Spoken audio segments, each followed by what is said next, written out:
Voting delayed on the CPN-UML's 11th General Convention as candidate lists being uploaded to machines. 11 Central Committee members elected unopposed.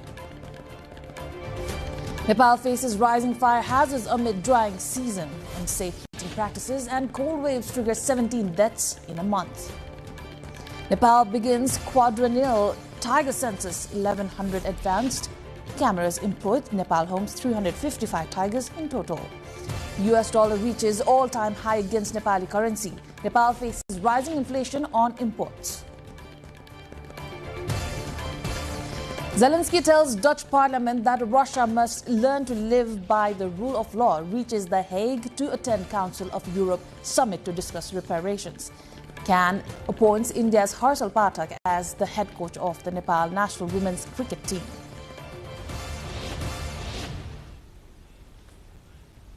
Good evening, I am April Singh Lama and this is NTV World Primetime News coming to you live from Kathmandu at 1900 hours.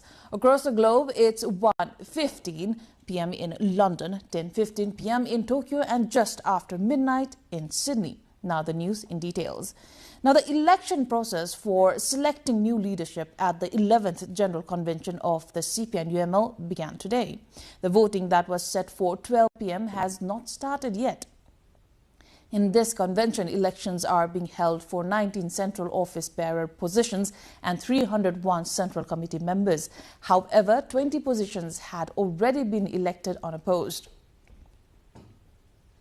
The uncontested positions include 11 central committee members representing various regions, age groups and inclusive ethnic communities, as well as officials for the Central Disciplinary Commission, Central Accounts Commission, Madhes Youth Representatives and Lumbini Province Women's Representatives.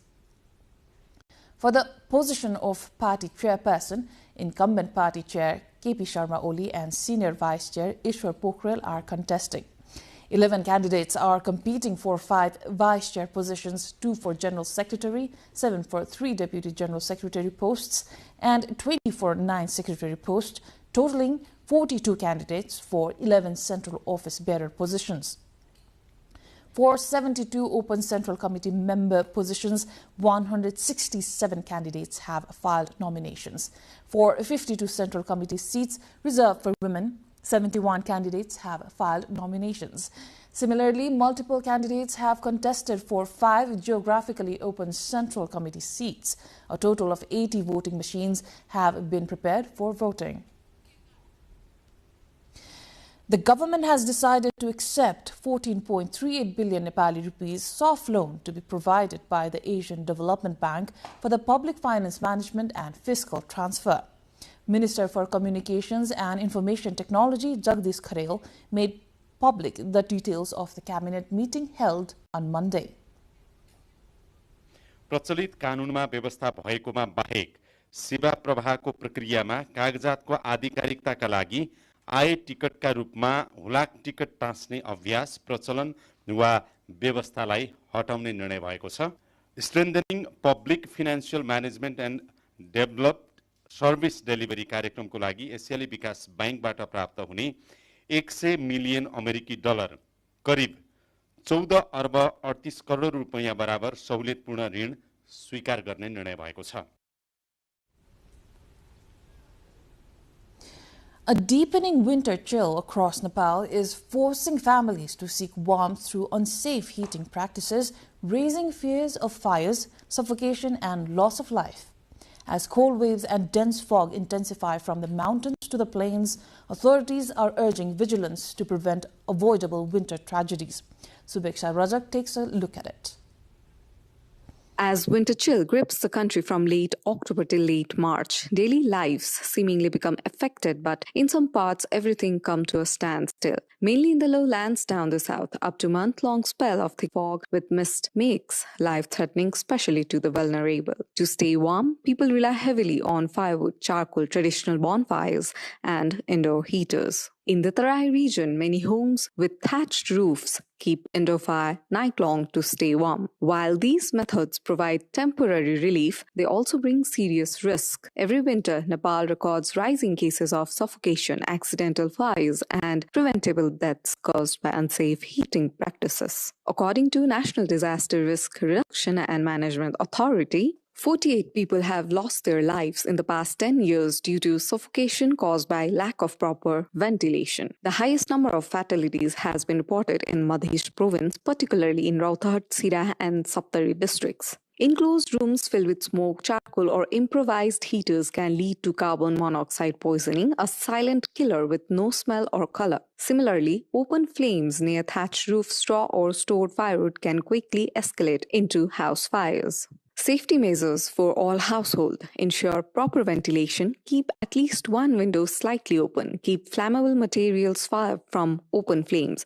Avoid sleeping in rooms where charcoal or firewood is burning. Extinguish all fires completely before going to bed. Use certified electric heaters. Avoid overloading electrical sockets. For homes with thatched roofs, maintain a safe distance between the roof and any heating source. Keep children and elderly family members away from open flames. Check on vulnerable neighbors, especially the elderly, people with disabilities, and children. As Nepal braces for continued cold waves, staying warm is essential, but staying safe is equally important. Stay warm, stay alert, and keep your community safe. The onset of Nepal's dry season has triggered a sharp rise in fire-related disasters, with Koshi, Madhya and Lumbini provinces recording the highest number of incidents and 17 deaths reported nationwide so far since its onset in mid-October this year. Bijeta Bhandari brings more. Every winter and dry season invite an increase in forest fires as well as other kinds of accidental fire-related incidents in Nepal. The data paints a grim picture. The temperature begins to cool down and the dry season takes hold. According to data from National Disaster Risk Reduction and Management Authority, since the start of the dry season this year alone, 17 fire-related deaths have occurred. The estimated damage of around $2 million has been reported in the period. During this period, Koshi province had the highest fire-related incidents, 91.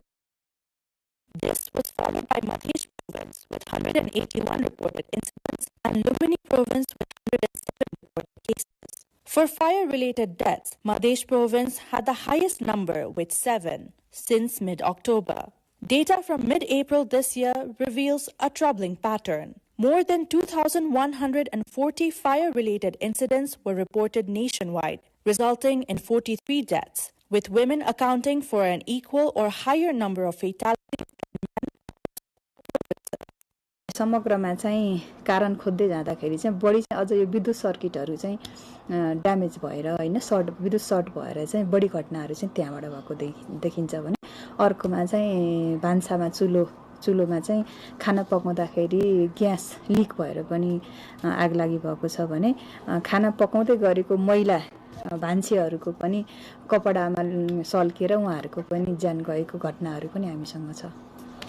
Since 2015, data shows that 869 deaths have occurred, with over $172 million in estimated damages. Though the authority, under the Home Ministry of Nepal, seems to be running various awareness programs, their effectiveness is being questioned. With a growing and persistent number of fire-related deaths in Nepal over the years, the awareness programs limited within publication and distribution of publicity materials need to reach the most vulnerable communities at the grassroots level. Moving on, Nepal has officially begun its quadrennial tiger census from today. The launch was marked by a formal inaugural program held in Sauraha, Chitwan in southern Nepal. The tiger census in Nepal is conducted every 4 years with support from the Nepali Army, buffer zone and community forest users committees. For the 2026 count, 25 technical personnel were mobilized and 1,100 camera traps are installed to estimate the population through photographic analysis. Nepal's tiger numbers have grown over the years. 98 in 1995, 109 in 2000, 126 in 2005, 121 in 2009, 198 in 2013, and 235 in 2018. To reduce human-tiger conflict, alternative livelihoods for forest edge communities and awareness programs are recommended. Currently, 18 problematic tigers are caged across the country, 5 at the Central Zoo, 7 in Chitwan, 4 in Bardia, and 1 each in Bake and Parsa, with the government covering their care. Globally, as of 2025, there are 5,357 tigers, mostly in India, followed by Russia, Indonesia, Nepal, Thailand, Bhutan, Malaysia, Bangladesh, Myanmar, China, Vietnam, and Laos.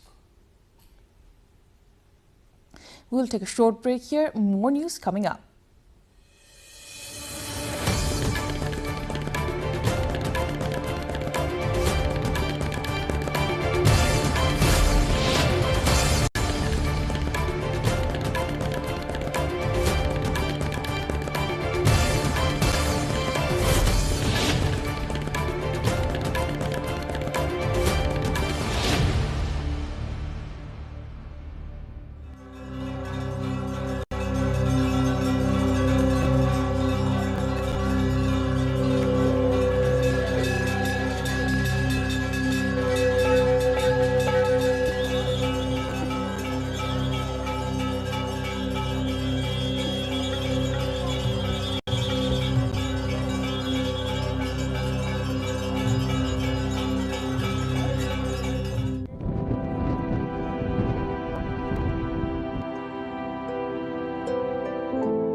Welcome back. The value of the US dollar climbed to a record high against the Nepali rupee on December 16. According to the Nepal Rashtra Bank, NRB, the buying rate of $1 US has been fixed at 144.88 and the selling rate at 144.48 for today. According to the central bank, the buying rate of 1 European euro has been fixed at rupees 170.20 and the selling rate at 170.90. The price of gold is rising just like the value of the dollar.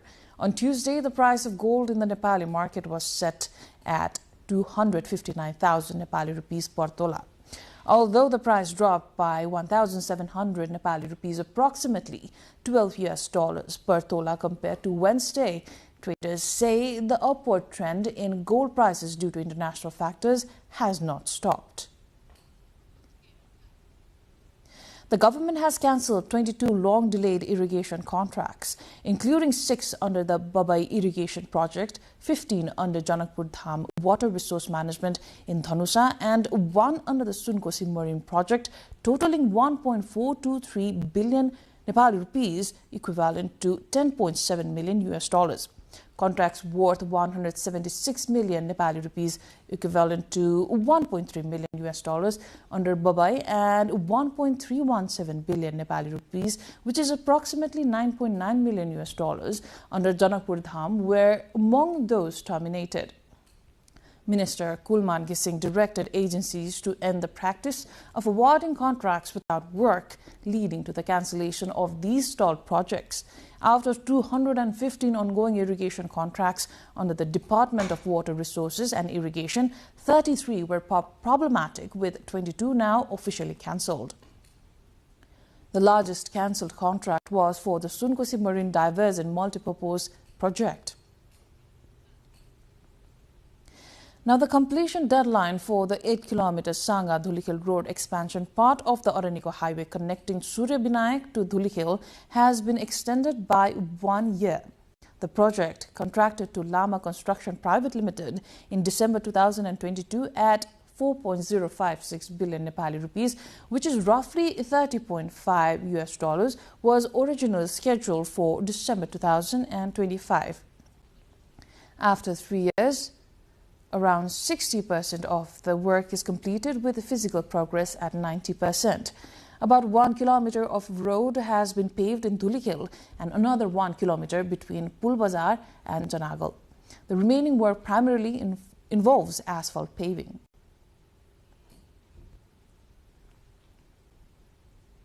Nepal's travel payment increased 11.8% to 75.74 billion Nepali rupees, about $522 million, including 48.26 billion Nepali rupees for education in the first 4 months of the current fiscal year 2082-83 BS.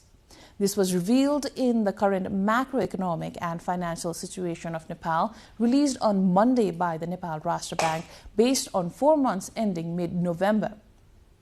The central bank stated that travel income increased 0.9% of 27.15 billion rupees in the review period. Net services income remained at a deficit of 32.91 billion Nepali rupees during the review period. During mid-October to mid-November, remittance inflows stood at 133.82 billion Nepali rupees. In the same period of the previous year, such inflows were 114.31 billion rupees. The report on the current macroeconomic and financial situation has stated.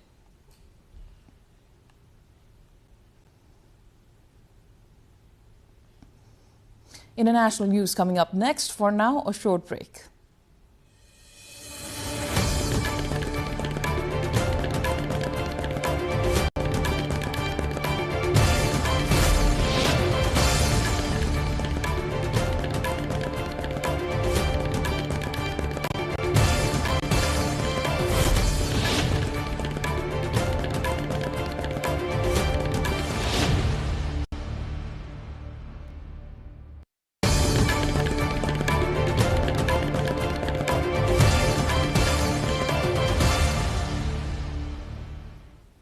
Ukrainian President Volodymyr Zelensky has said he is prepared to abandon Ukraine's pursuit of NATO membership in exchange for tighter Western security guarantees. His comments came as he has been holding talks with United States and European envoys aimed at ending Ukraine's war with Russia. U.S. President Donald Trump, who has opposed NATO membership for Ukraine, has been pressuring Kyiv to sign a deal with Russia on terms that experts say favor Moscow. The move marks a big shift for Ukraine. Zelensky described the latest proposal as a concession by Kyiv after years of pressing for NATO membership as the strongest deterrent against future Russian attacks. Ukrainian President Volodymyr Zelensky says talks are not only about ceasefire, but about security guarantees ahead of a Council of Europe summit on reparations for Russia's invasion.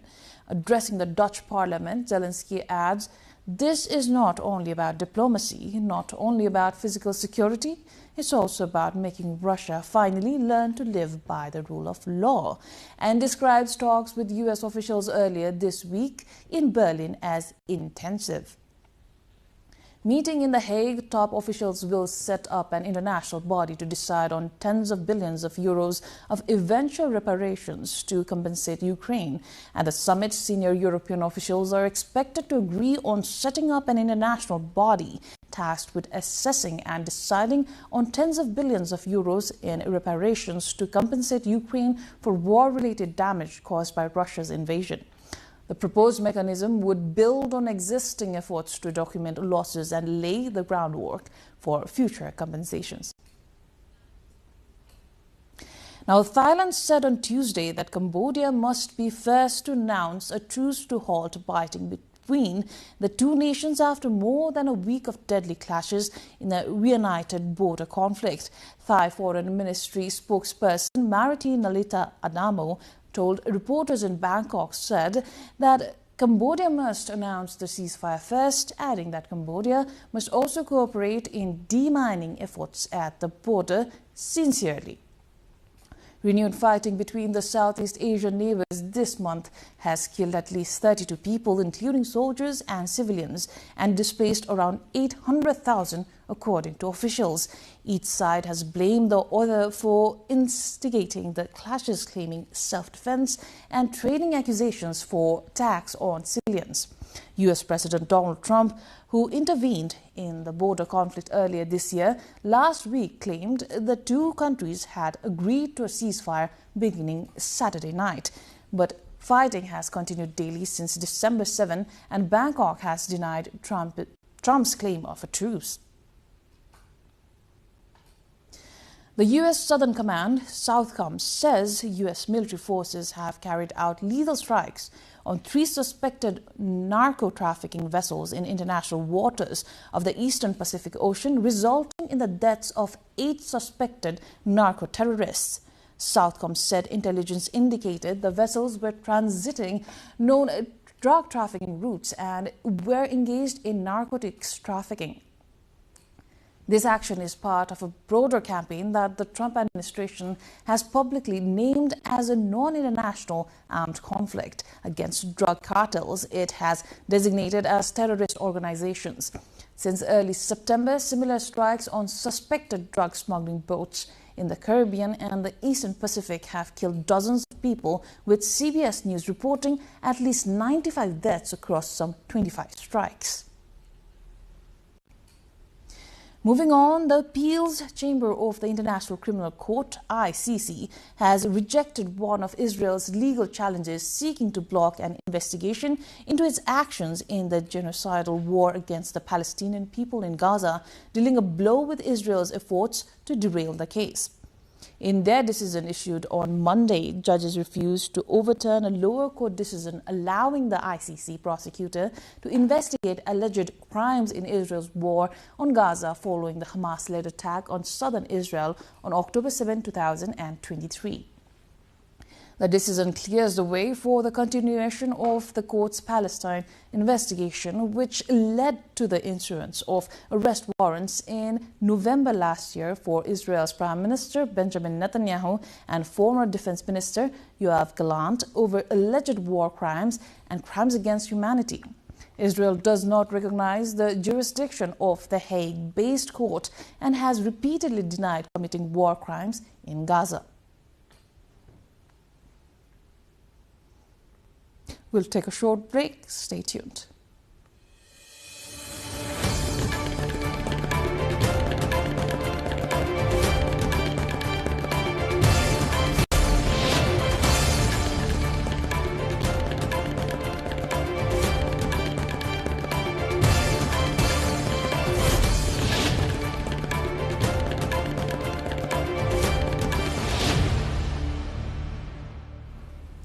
U.S. President Donald Trump has filed a $5 billion lawsuit against the BBC over an edit of his 6 January 2021 speech in a Panorama documentary.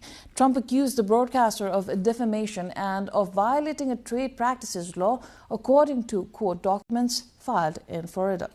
The BBC apologized to Trump last month but rejected his demands for compensation and disagreed there was any basis for a defamation claim.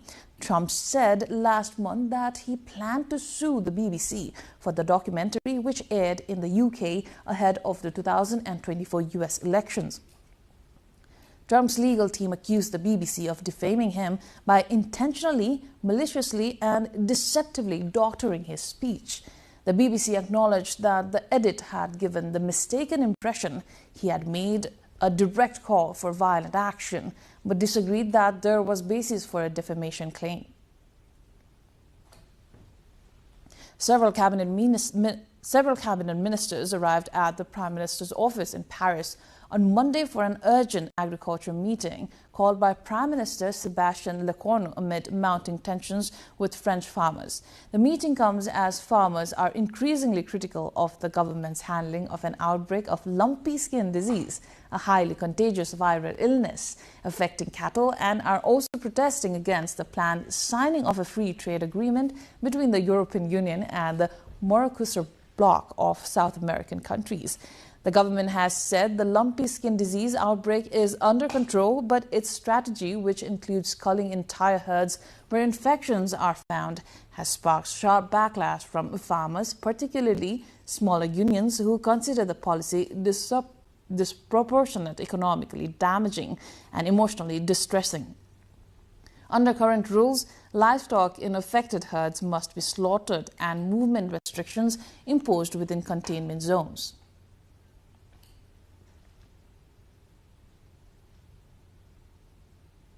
Global smartphone shipments are expected to decline 2.1% next year as rising chip costs are likely to impact demand technology-focused market, research firm Counterpoint has said.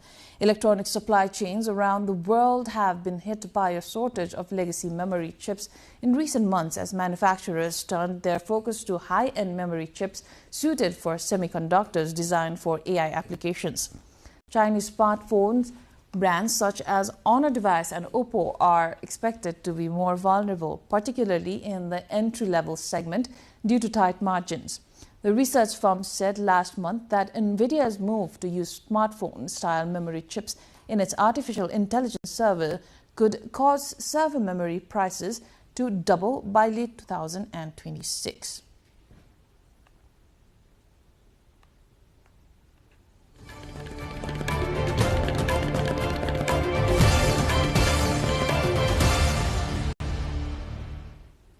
Time for sports update.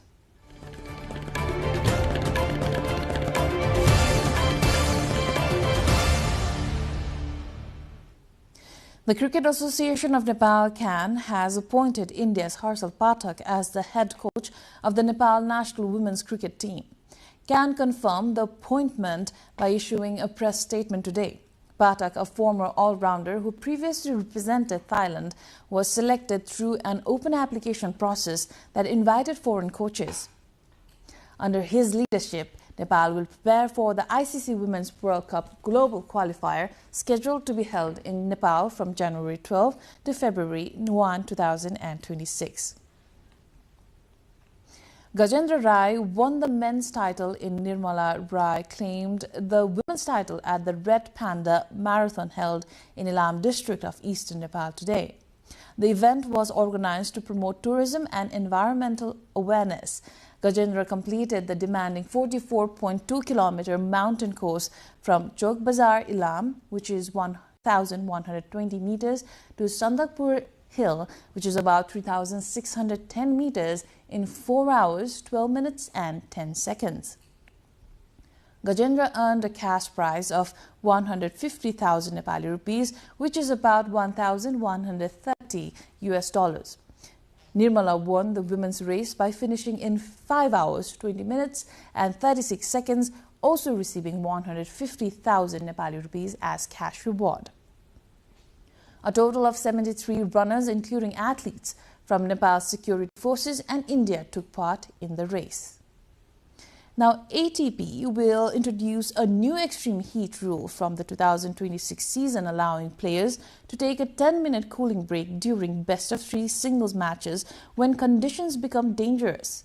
The rule is based on the wet bulb globe temperature, WBGT, which measures heat stress using factors such as temperature, humidity, wind speed, sun exposure, and cloud cover. If WBGT reaches 30.1 degrees Celsius or higher during the first 2 sets, either player may request a cooling break.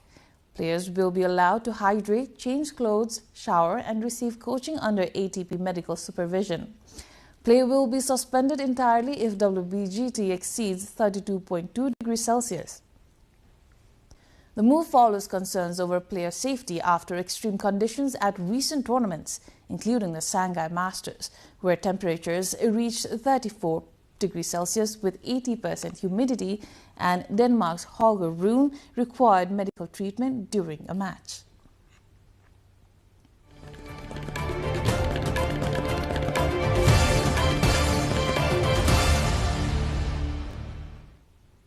Before we wrap up, let's take a look into the headlines once again. Voting delayed under CPN-UML's 11th General Convention as candidates list being uploaded to machines. 11 Central Committee members elected unopposed. Nepal faces rising fire hazards amid dry season. Unsafe heating practices and cold will trigger 17 deaths in a month. Nepal begins quadrennial tiger census, 1,100 advanced cameras employed. Nepal homes 355 tigers in total. US dollar reaches all-time high against Nepali currency. Nepal faces rising inflation on imports. Zelensky tells Dutch parliament that Russia must learn to live by the rule of law.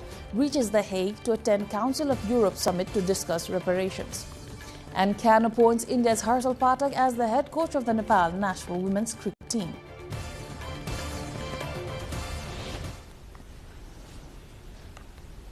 That is all for NTV World Primetime News for now. Our next bulletin will be at 2200 hours Nepal time.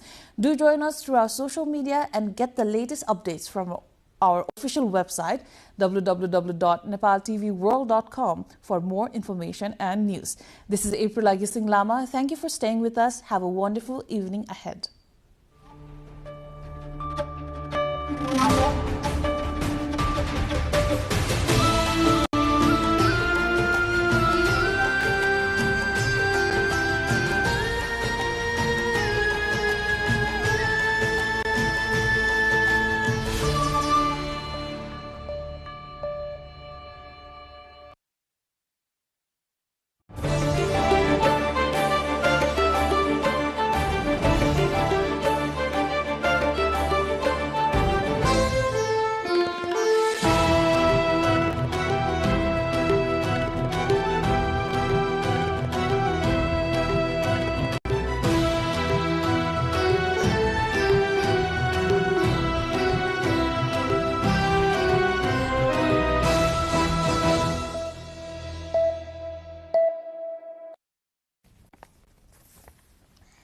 Welcome to the studios of NTV World in Kathmandu, Public Service Broadcasting PSB Nepal's new initiative to make Nepal more visible and audible to the global audience. Welcome on board.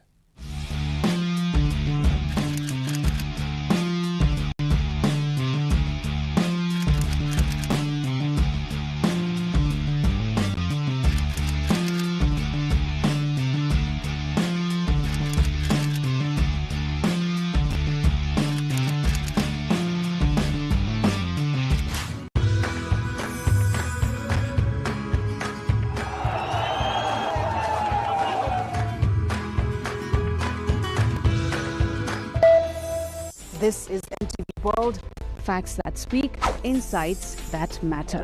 Telling the stories of a changing planet. NTV World, Nepal's perspective to the world. Exploring the heartbeat of Nepali creativity. This is NTV World. The power of story shaped by technology. NTV World. Unearthing Nepal's hidden heritage. Discovering the timeless Nepal. Telling stories that endure across centuries. Where culture breathes, stories bloom. When the world moves, we make a sense of it. NTV World. Taste of Nepal. Every recipe, every flavor tells the story. Journalism in the digital age. Fast, focused, verified. Stories hold power. Stories reflecting life. Stories of the hinterlands. Reporting for Public Service Broadcasting. Reporting for NTV World. This is NTV World. Welcome to News Hour. This is NTV World. Welcome to Primetime News. One story at a time. Crossing borders, connecting voices, where Nepal meets the world in dialogue. This is NTV World, Nepal's perspective to the world. Voices that connect Nepal to the world, bringing perspective, region and relevance to every story. NTV World, Nepal's perspective to the world. Stand by. Mic is on. 3, 2, 1, cue. We are NTV World.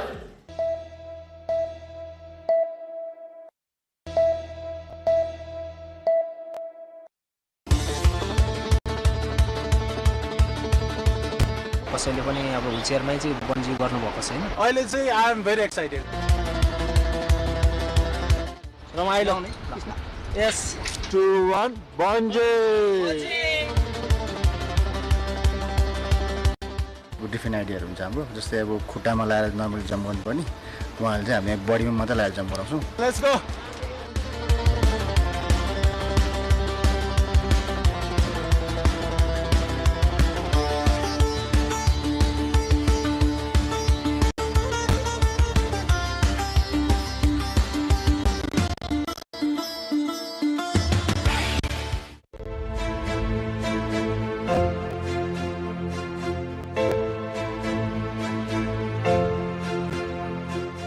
This is the story of Dilip Sapkota and Sisir Dahal, two wheelchair daredevils who challenged their physical limitations by jumping nearly 200 meters. They weren't just attempting a bungee jump, they were making history by attempting a bungee jump in their wheelchair.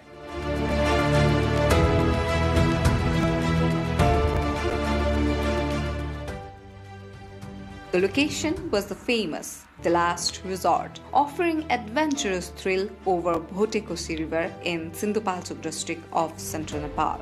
From the launch pad, a suspension bridge over the river, a free fall 160 meters down the gorge. This bridge had been the launch pad for the courageous and adventure seekers for years. But on this day, the jump was not just about adrenaline rush, but also about defiance, about breaking the barriers.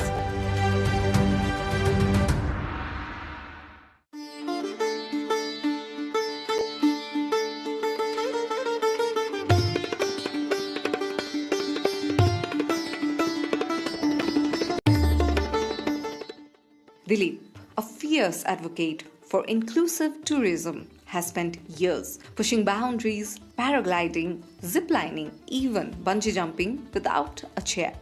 म अपङ्गता भइसके पछाडी म आफूलाई कसरी refresh बनाउने त म आफै चाहिँ कसरी ह्याप्पी हुन्छु भनेर आफैले आफैलाई बुझ्दाखेरि चाहिँ मैले घुम्दा ट्राभलहरू गर्दा एडभेन्चरहरू गर्दा अझ म बढी आफै खुसी भएको पाएँ।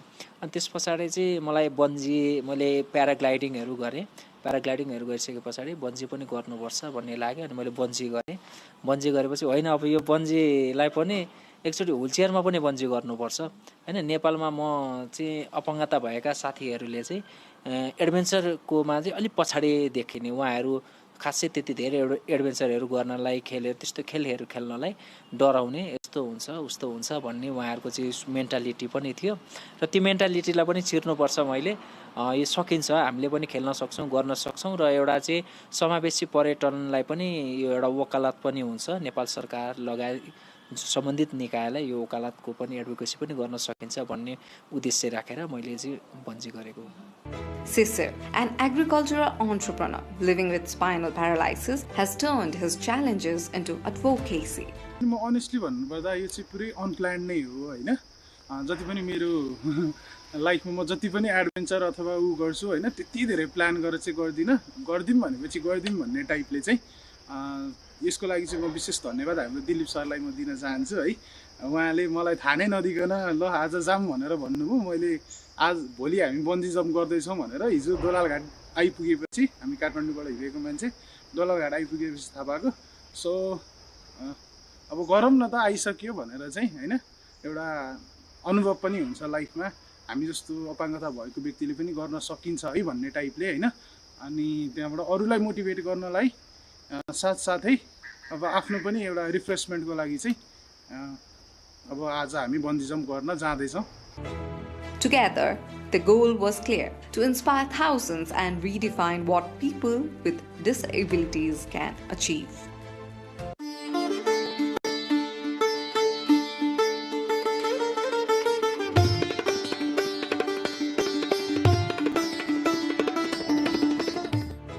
A wheelchair bungee jump was no ordinary feat. It demanded innovation, precision, and absolute commitment. The team designed a secure rigging system, checked every bolt and knot, ensuring the wheelchairs and harnesses could withstand the extreme forces.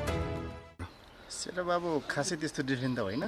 उहाँहरूको अब special अलिकति समस्या भएर त्यो अनुसारको safe तरिकाले गर्ने अर्को डिफ्रेन्ट आइडियाहरू हुन्छ हाम्रो। जस्तै अब खुट्टामा लगाएर नर्मली जम्प गर्नुपर्ने, उहाँहरूले चाहिँ हामी बडीमा मात्रै लगाएर jump गराउँछौँ।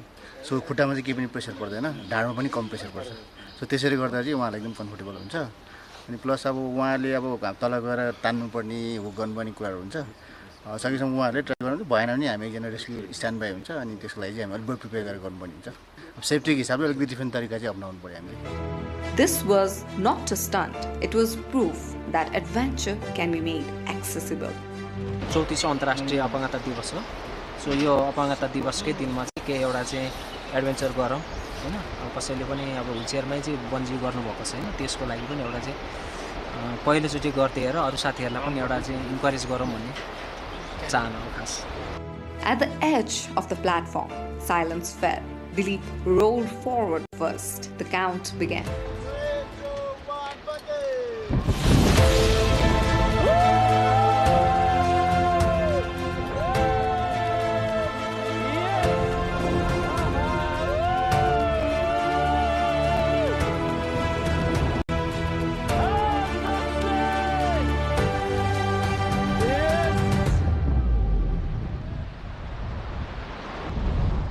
Happy International Disability Day, all of you.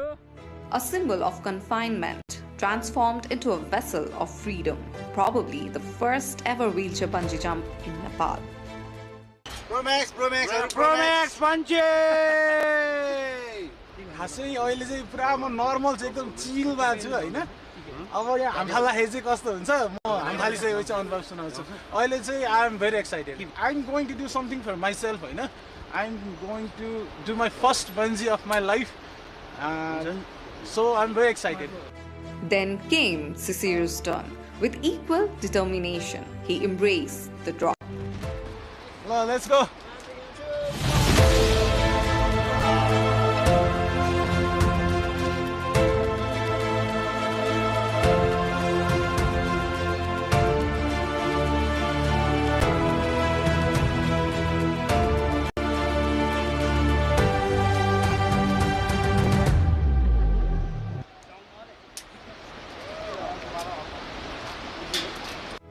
His leap cemented the moment, not a solo feat, but a shared victory. Yes. उहाँले आर यु रेडी भन्नुभयो मैले ठिक छ म रेडी भने मैले आँखा चिम्म गरिदिएँ अनि त्यसपछि ठ्याक्कै उहाँले 1 2 3 जम्प भन्नुभयो उहाँले पुस गरिदिनु भयो मलाई म पुस गरेको आँखा चिम्मको चिम्म तल पुगेपछि ठ्याक्क त्यो डोरीले तान्छ नि तानेर माथि आएपछि त्यो समय चाहिँ मैले यस्तो फिल गरेँ कि म बाँचेँ हैन मसँग अब चाहिँ सबै चिजहरू मसँग फेरि पनि छ र मलाई चाहिँ एकदमै आनन्द त्यो टाइमको त्यो 2 सेकेन्ड 3 सेकेन्डको एउटा चाहिँ ह्याप्पीनेस एउटा त्यो रिफ्रेस एउटा त्यो फिलले चाहिँ एकदमै ह्याप्पी दियो क्या मलाई इनर्जी भित्रदेखि मसँग भइरहेको सिद्धिरहेको एउटा चाहिँ इनर्जीलाई ठ्याक्क दियो त्यो झर्दाखेरिको चाहिँ मेरो माइन्ड पुरै रिसेट भइदियो जस्तो भयो क्या केही पनि छैन म एकदमै एकदम नील मसँग केही पनि छैन रित्तियो सकियो मैले सबै चिज छोडिदिएर म झरिसकेको थिएँ हाम फालिसकेको थिएँ तल पुगेर ठ्याक्क तानेर ल्याउँदाखेरि चाहिँ त्यो एउटा मुभमेन्ट चाहिँ मेरो लाइफको चाहिँ एकदम इन्जोयफुल मुभमेन्ट हो जसले चाहिँ मलाई चाहिँ आजको दिनसम्म अझ धेरै उत्प्रेरणाहरू जगाएको एउटा मुभमेन्ट हो त्यो मुभमेन्ट चाहिँ मेरो लागि एकदम मेमोरियल पनि छ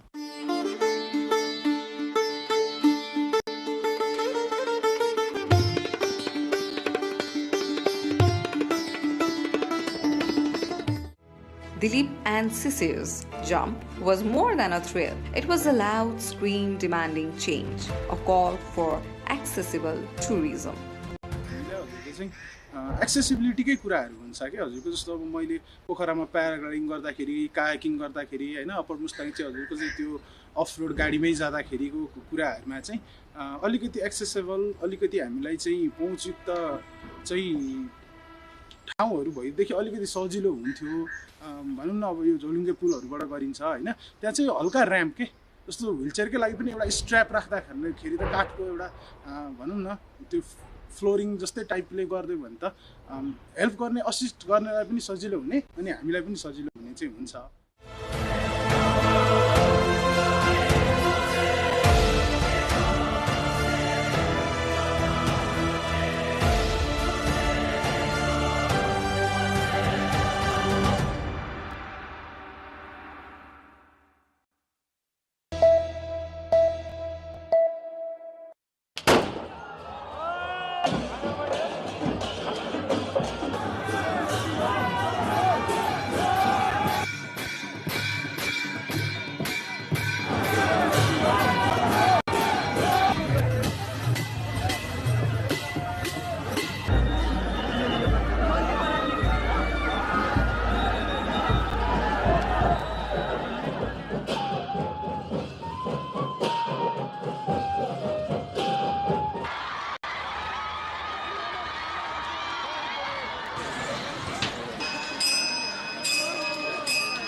बाबु गुरुङको पारिवारिक पृष्ठभूमि सामान्य छ।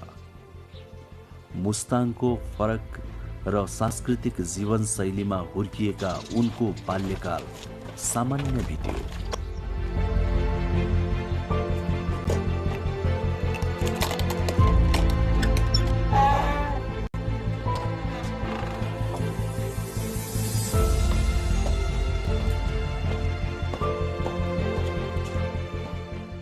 हामी यही आँगनमा खेलेर हुर्क्यौँ अनि हामी गुम्बोबाट फर्केर आउँदा पनि यही ढोका तरेर यहाँबाट आमाले बोलाउँथ्यो। त्यस्तै त्यो बाल्यकाल यस्तै गर्दै बित्नु भएको थियो। अनि यही ढोकाको अगाडि अघि म हिँडेको बाटोमै हाम्रो आमाको साथीहरू चाहिँ दिउँसोको 1-2 बजे पछि त्यहीँ बस्नुहुन्थ्यो। त्यो गरेर कुरा गर्दै बस्नु उहाँहरूले चाहिँ अनि मेरो नाम बाबु राख्नु भएको। उनको परिवार उनलाई कुनै गुम्बाको लामा बनाउन चाहन्थ्यो, तर उनको रुचि अन्तै थियो।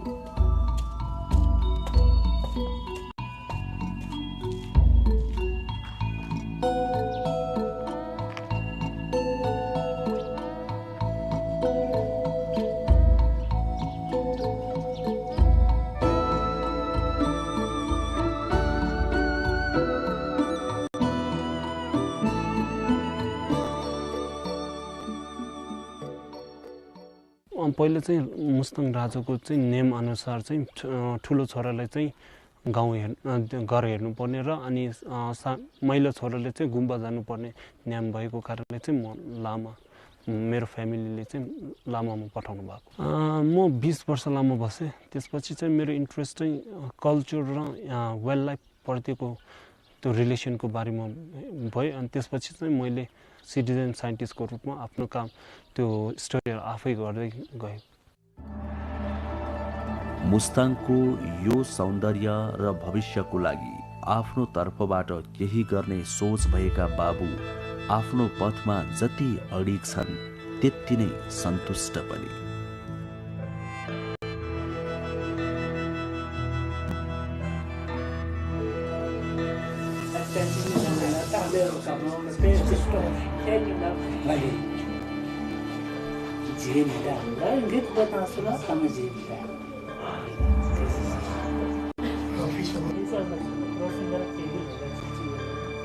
जो अहिले रात दिन यसरी हिम चितुवाको खोज र संरक्षणमा लागिरहन्छन्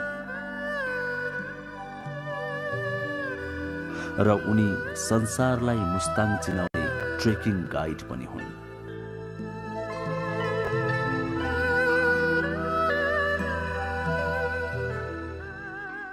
एकचोटि मैले स्नो लेपर्ड भेट्दा मैले 12 घण्टासँगै बिताएको थिएँ। 12 घण्टासँगै बिताएको थिएँ। ऊ पारी डाँडामा बस्यो, म यता वारी डाँडामा बसेर चाहिँ यसै हेड एन्ड सिक खेलेको जस्तै भएर बसिरहेको थियो।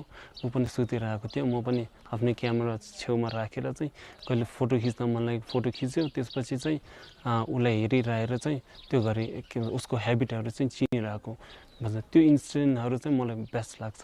पहिला हिमचित एकछिन भने चाहिँ ऊ फोटो हुन नपाएर नि किनलो क्यामेरा हुन नपाएर गाह्रो भयो। अनि उसको दाइ चाहिँ विदेश गयो। उसलाई धोका गाँठी उसले क्यामेरा पठायो। अनि उसले खिच्यो। अनि आमा दा जहाँ गयो भने तिमी जहाँ गयो भने नडाँटो, हामी साथीसित मिलाएर बसा, अनि काम गऱ्यो भने राम्रो हुन्छ। यिनीहरूको बुवाको काम राम्रो छ बाबु। अनि म अलि ढिलो छ, बच्चाहरूले धोका दिँदैन।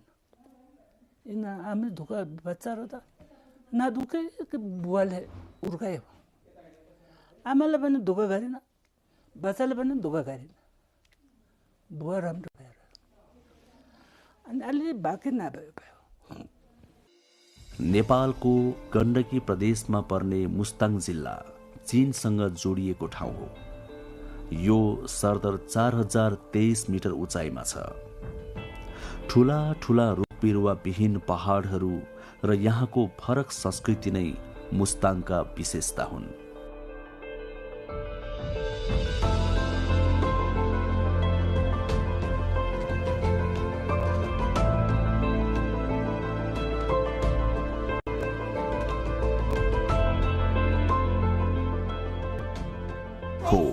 बाबु गुरुङ यही मुस्ताङका छोरा हुन् जसले मुस्ताङमा आफ्नो र मुस्ताङको भविष्य उज्यालो देखेका छन्।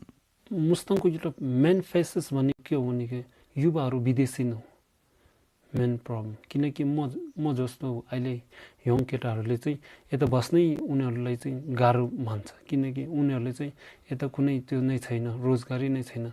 तर मलाई विश्वास छ यो वाइल्ड लाइफलाई चाहिँ यो मुस्ताङमा चाहिँ विन्टरको 1 महिना भए पनि उनीहरूले रोजगारी दिन्छ। त्यो रोजगारी पनि त्यति त्यो नभइकन उनीहरूले चाहिँ सिक्न पाउनेदेखि लिएर उनीहरूले रोजगारी दिन्छ भन्ने मलाई विश्वास छ। अनि यो हुन्छ, तर म गरेरै छोड्छु भन्ने मेरो अब डिटर्मिनेसन जस्तै म गरिरहेको छु। मुस्ताङ संसारभरिका पर्यटकको गन्तव्य बन्दै गएको छ, जसको एक उदाहरण यी विदेशी नागरिक। I'm really happy to be here, and me and my wife, we travel a lot, and normally we decide to go to countries where we can combine nature, culture, people, and I like to take photographs. It's my hobby, and therefore for me is this destination perfect.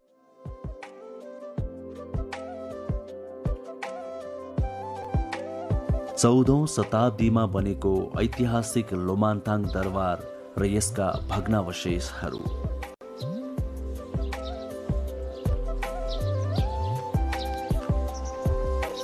च्याम्पो, आनीझुमा लगायत पुराना ऐतिहासिक गुम्बाहरू,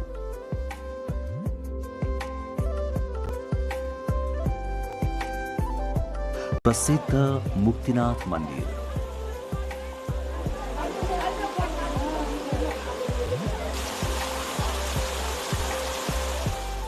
पितृको श्राद्ध गर्ने कालीगण्डकीको तीरमा रहेको कागबेनी,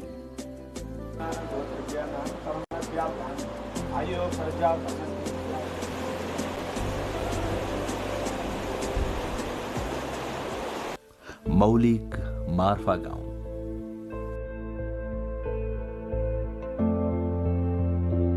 संसारलाई लोभ्याउने कलात्मक पहाडहरू, यहाँको अद्वितीय मौलिक संस्कार र संस्कृति, शान्त र मौलिक जीवनशैली हो, यिनै हुन् मुस्ताङका परिचय।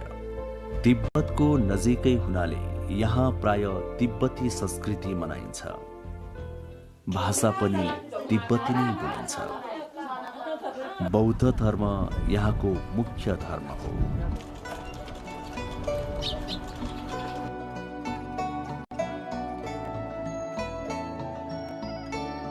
लोमान्ताङ उपत्यका यहाँको सदरमुकाम र सबैभन्दा ठूलो बस्ती भएको ठाउँ हो, जुन एउटा पर्खालले घेरिएको छ। यहाँ केही समय अघिसम्म मुस्ताङी राजाको आफ्नै शासन, नियम र कानुन चल्थे। हाल त्यो शासन नभए पनि यहाँका राजा र राज संस्थालाई मुस्ताङीहरू निकै श्रद्धा गर्छन्।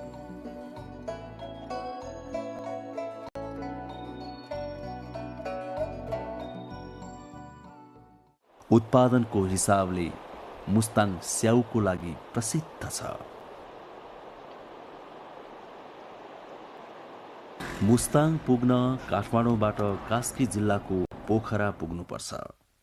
सुन्दर नगरी पोखराबाट हवाई जहाजमा सदरमुकाम जोमसोमसम्म पुगेर त्यहाँबाट मोटर यात्रा तय गरेर पनि लोमान्ताङ पुग्न सकिन्छ। यसरी जाँदा पोखरादेखि जोमसोमसम्म हवाई जहाजमा 18 मिनेट लाग्छ अनि जोमसोमदेखि लोमान्ताङसम्म मोटरमा करिब 6 घण्टा लाग्छ। पोखराबाट सिधै मोटरमा लोमान्ताङ जान पनि सकिन्छ। यसरी जाँदा करिब 12 घण्टा लाग्छ।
Welcome to NTV World Insight.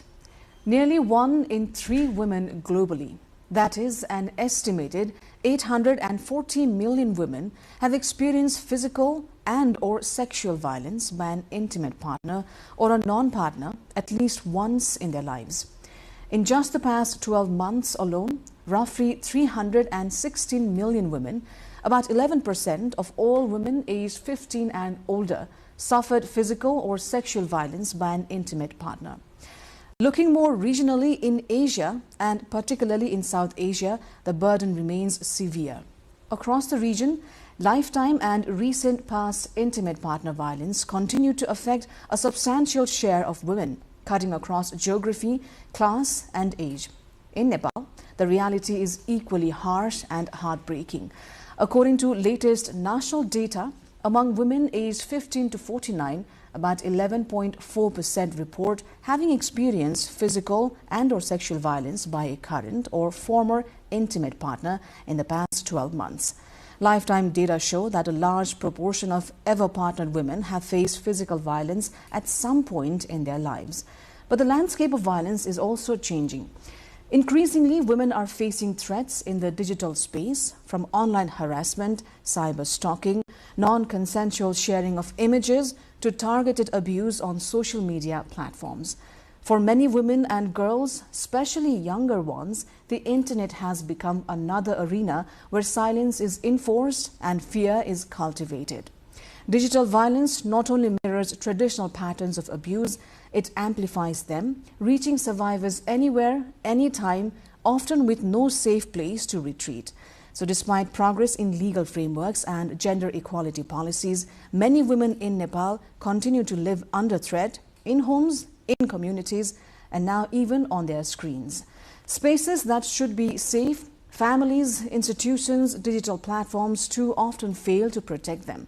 So in today's episode of NTV World Insight, we will try to look into these realities and, with hope, explore how we can change them structurally, culturally, and personally.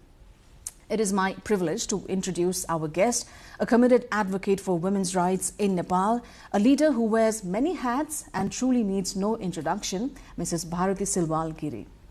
Welcome to NTV World Insight.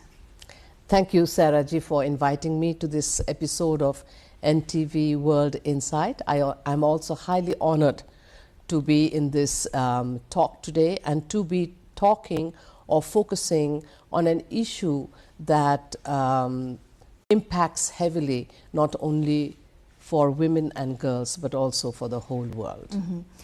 You've had a decorated and highly contributing career, and you have a lot of social contributions when it comes to policies, forming policies and advocating for women's rights. But the numbers, if we look at it globally, in Asia and even in Nepal, it's just, it's worsening. What do you think we are not doing? Do we lack in efforts in order to improve the scenario for the women overall? I don't think the efforts are lacking. In my view and in my experience, there is enough awareness, because for centuries now, we are now in the 21st century, there has been a lot of talk, a lot of awareness, a lot of interventions, innumerable. Nevertheless, what I feel is that unless and until our values, which are based on patriarchy, unless and until we are able to dismantle or eliminate or do away with those values, the oppression of women and girls, no matter what caste or class they belong to, will continue. And let me make it clear over here, the oppression of caste, class, ethnicity, religion may be related to oppression based on sex and gender, but they're not the same. Mm-hmm. What I personally feel is that oppression, violence particularly, based on sex and gender is grounded in the male supremacy. Mm-hmm. That is based on patriarchal values, which are upheld by religion. And therefore, as you rightly said, what are we not doing right? I think it is about, again, come back to the social values. In fact, if you look at the way Nepal has progressed from a totalitarian regime of the panchayat system to the federal system of today, the political framework, the political dispensation has changed, but not the social and cultural values that are based on religion. And therefore, even if today we have democracy and federalism, violence against women and girls continue unabated and with impunity because they are grounded on social and religious values. You recently celebrated 70th birthday, I believe. Coming back to the issue that we are talking about, how do you think violence against women has evolved over the course of time? And as you rightly mentioned, it does not see caste or religion or region as well. I think it's a story of every woman anywhere, any part of the world. Right. Thank you for reminding me my age. And I think I still need to do so much more. You know, it's never enough. And it's not just only me. There are countless of women who have been advocating, and also including men, who have been advocating against violence against women and girls. What needs to be done is at the individual level. Of course, we're all aware. And in the beginning, you yourself said there are no safe spaces, whether it be in the home, it be in the community, it be in the market, or it be in the state. There are no safe spaces. Why? Because women and girls are still seen as commodities. Imagine in 2012, there was this horrific Nirbhaya case in Delhi. You know, on 16th of December, Nirbhaya, who was outside at night with her friend, with her boyfriend, alighted on a bus, and there she was gang raped, brutally, you know, with iron pipes. And there was a huge uproar, a huge outrage, not only in India but elsewhere too. And we would have thought that sent a strong message for those predators who think that women and girls are commodities. But even after that, there were 7 horrific cases of rapes. You know, and we would have thought that, oh, that is enough, that we have enough awareness, we have enough intervention. But a photojournalist, she was gang raped while on an assignment with a male colleague by 5 other men in 2013. Just a year, exactly a year after that.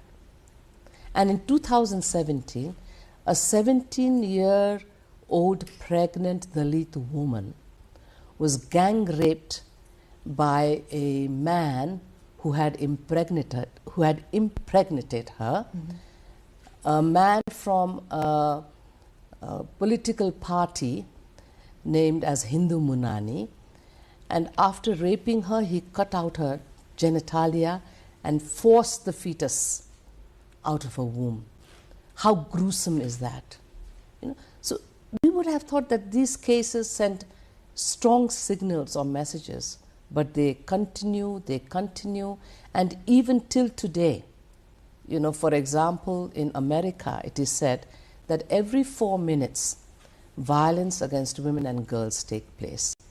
In India, every 15 minutes. We don't have the data for Nepal, but it is happening every day. And you said that 830 million girls and women have become victims of violence in the last 10 years. But since more women and girls have died than men who died in 2 world wars put together. In the 2 world wars, 100 million men died. But over the years, more women have died than those figures put together. So it is not enough that we just talk about it, that the legal system tries cases. In fact, now in India, there are executions for horrific crimes of rape and violence. But even then, it does not deter. Legal remedies do not deter violence against women and girls. And why is it? Because, as I said, violence or the threat of violence keep women and girls from asserting their rights and freedoms, prevents them from entering public spaces and participating in public processes. And in my 70 years, what I have seen, or when I became conscious of these issues, what I have come to realize that violence is the primary agent that reinforces and replicates violence or gender inequality across generations. And therefore, what we need to understand and what we need to send out a message is that we need to socialize our girls and boys from the home since they are small. What psychologists say is that impressions on babies are formed when they are 18 months old already. They tend to recognize those senses. So it should start from the home, and that is where the state needs to take accountability. Sometimes the separation of the public and the private spheres, and that is what patriarchy does. The state thinks it is not accountable for what happens in the home. But we have shown that domestic violence is a matter of the state. It just cannot be between husband and wife, between mother and daughter, between sons and fathers, or between the family members only. And that is why states need to take responsibility for what is happening. For example, in Nepal itself, and it is very sad, that the state or political parties take no responsibility or accountability for what is happening in their own political parties. Let me just mention you the case of Nirmala Kurmi and Dhobi Nakhuni. They were murdered by a very influential politician in Baake, Nepalganj. Since then, Ruby Khanji has been crusading for justice. And she herself walked for 3 months along with 14 other women from Nepalganj to Kathmandu to seek justice for their murders. Now, this man is still a very influential politician in Baake, and when Ruby Khanji protested against the murder perpetrated by him, Sher Bahadur himself was the Prime Minister, and he signed an agreement with Ruby Khanji to ensure that those that have been murdered get justice. And imagine 1.5 years after that, he gets the ticket to contest the elections, he wins and is made a minister. So in fact, he is rewarded for something that he should have got punished.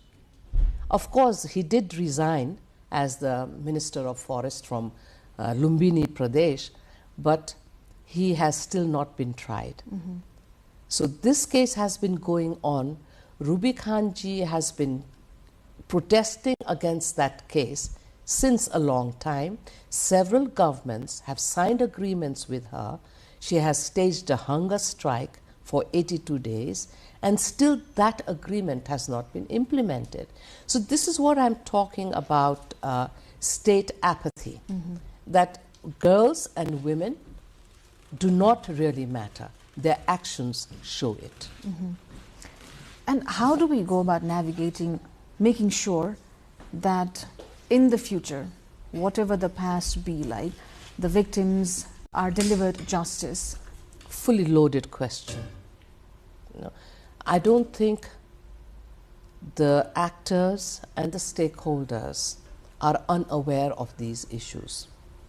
And yet the justice system has been made so complicated, so complex, that one needs evidence to prove that a rape a sexual violence, a murder has taken place.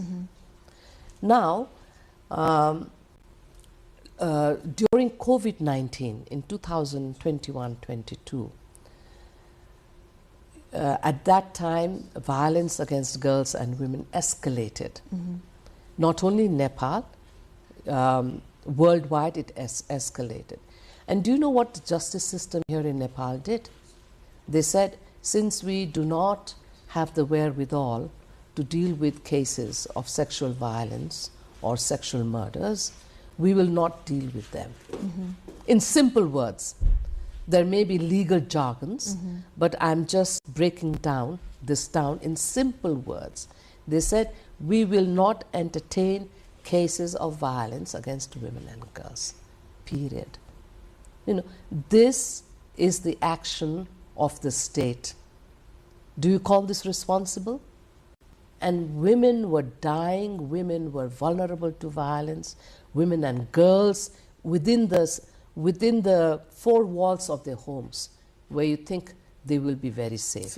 That is where they were vulnerable, they were facing violence in and out every day. So that's why I'm saying it's a fully loaded question. I see your eyes welled up when you talk all these.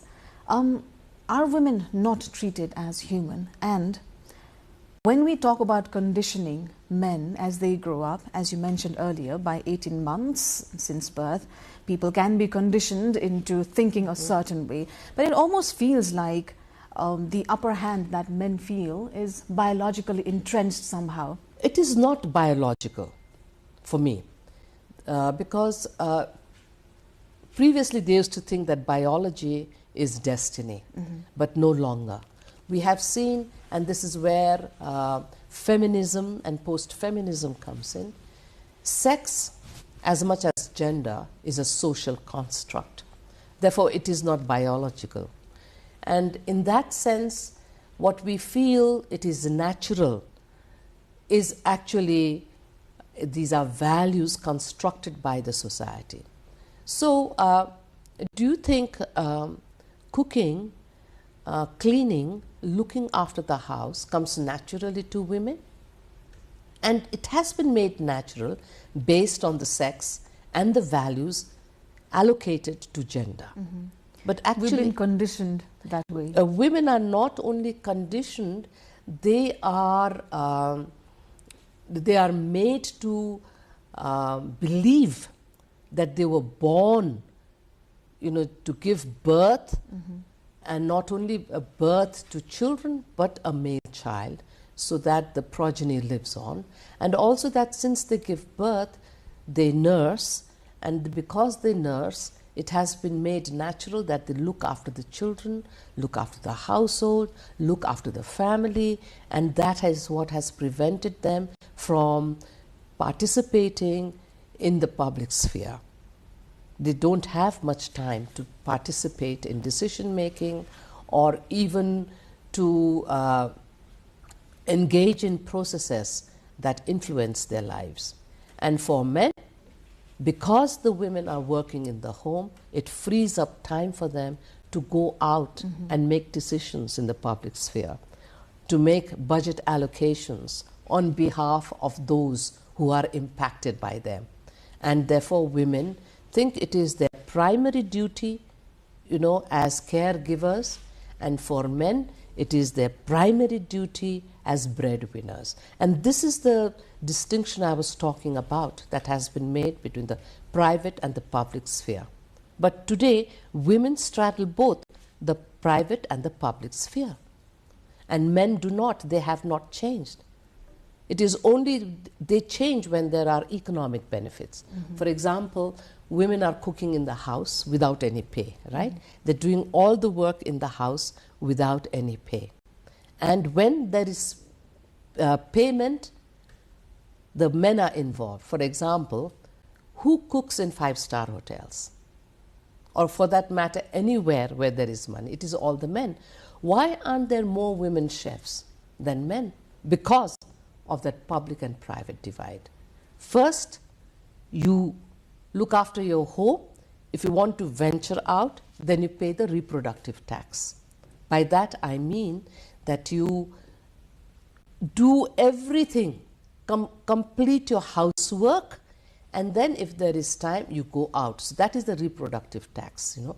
Like we pay the education tax, entertainment tax, we pay tax for having television in our homes, right? So women also have to pay the reproductive tax. And there are very few privileged women who do not have to pay that tax because there are other women who do the household work for them. But as such, it is the women who are looking after the house. And therefore, as a socialist feminist, what I believe in is that unless and until the unpaid household work is not accounted for, you know, women will not be able to progress or achieve as much as men, because the time that they spend in the house eats up all the time. They do not have much time to go out and participate. Maybe they will have just 3 or 4 hours, and that they will go out in the community, the savings and credit groups maybe, or the groups that they have made, and just be limited to that. Yeah? So patriarchy has done a lot of injustice to women, also to men, because what it has done to women is it has limited them to their reproductive functions. They cannot see the world beyond that.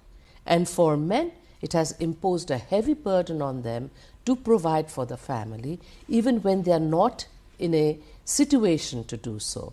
Therefore, the values that have been perpetrated, that have been perpetuated based on patriarchal values is not a just system. And therefore, if we are to have a gender equal society, men must also take responsibility for the family household work as much as women do, so that it frees up time for women to go out and also contribute to the development of the society and the state in general. Now, while we talk about impunity and lack of accountability on part of government and leaders, how has your observation been about the legal placements when it comes to our country's laws? Is it protective enough? And of course, the implementation part is always in question. That is true. There is a huge gap, you know, between policies and implementation. Nepal over the years has taken big strides in addressing gender inequality issues. For example, domestic violence, anti-trafficking issues, property rights, women's rights to education, women's rights to health. And you can see all of this in the 2015 Constitution, you know, where articles from 38 to 42 actually secure women's rights, not only women's rights, also girls' rights, children's rights, older persons' rights, minorities' rights. It has the cornerstone of the Constitution is gender equality, non-discrimination. And therefore, the Constitution as such has been able to ensure those rights.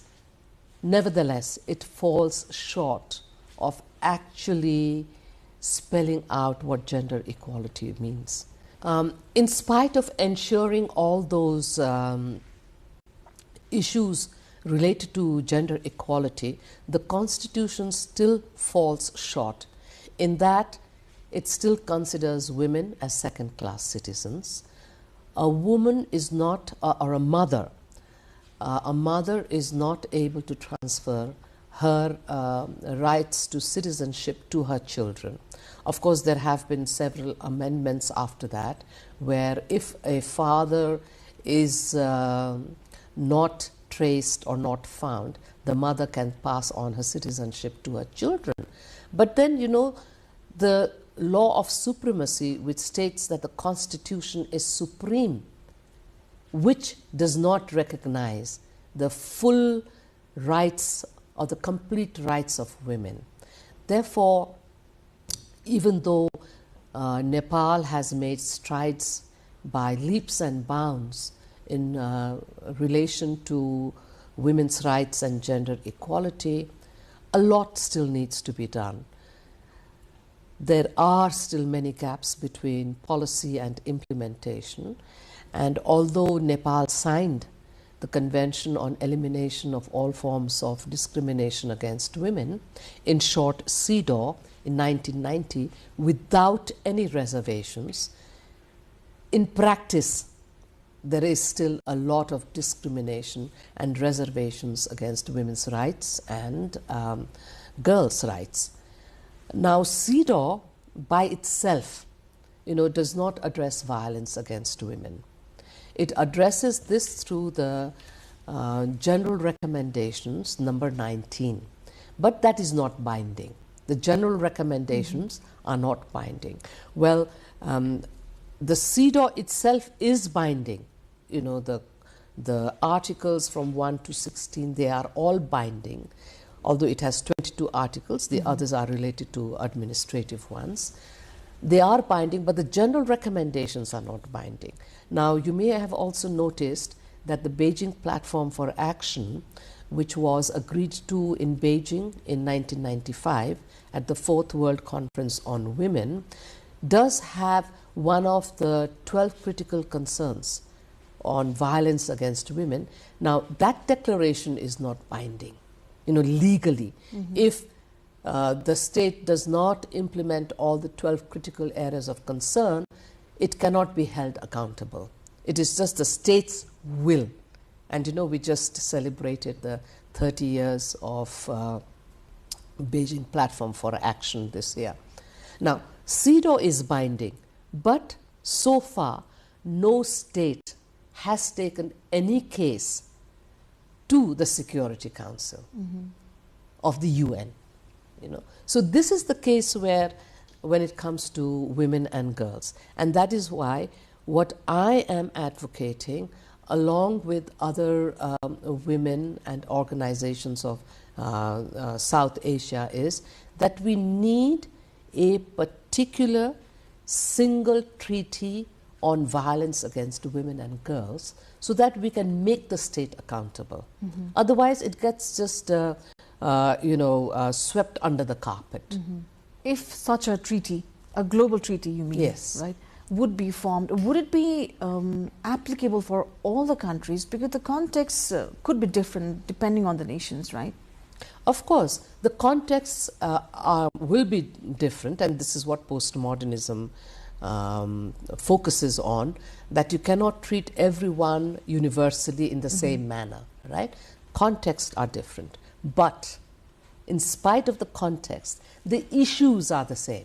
Violence against women and girls is violence against women and girls, no matter what form it takes. And there are several forms of violence, from psychological to economic to physical, you name it.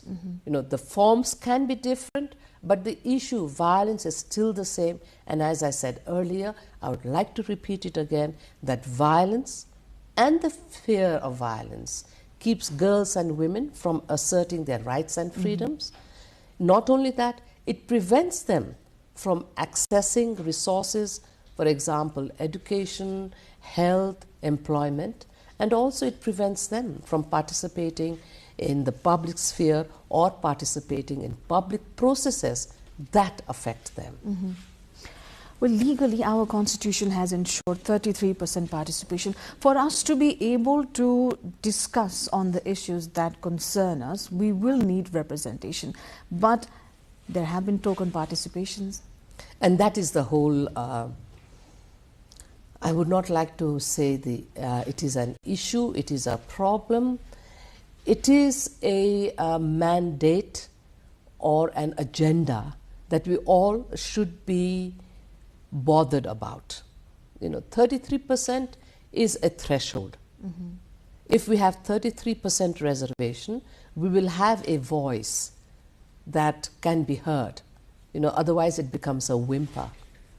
Like you said, tokenism, 1 or 2 or 3. But 33% is a voice that can be heard, that resounds throughout.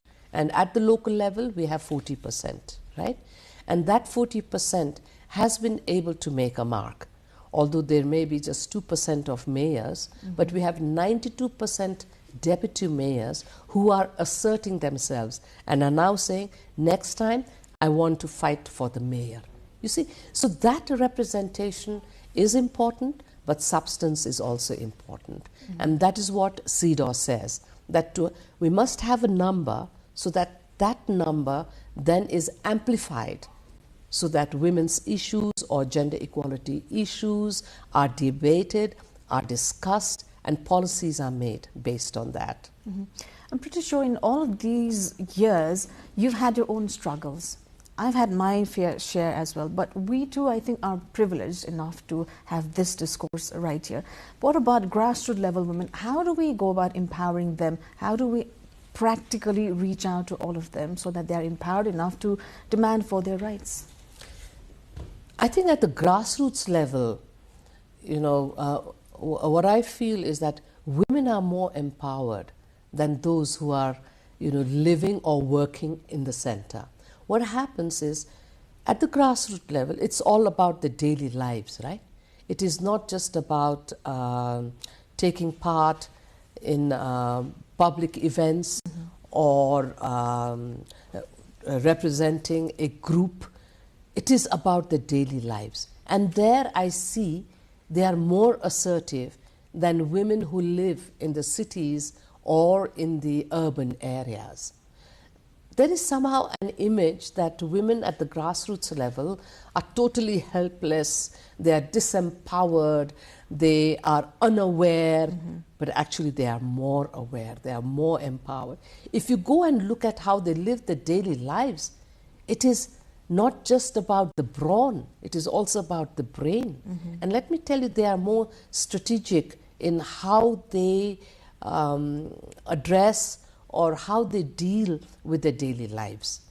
They may not have the economic resources. They may not be educated as much as women living in the capital or in urban centers, but they have that innate resources, that resilience, which allows them to assert themselves. And therefore, I think it is not for us to empower them, it is for us to collaborate and cooperate with them.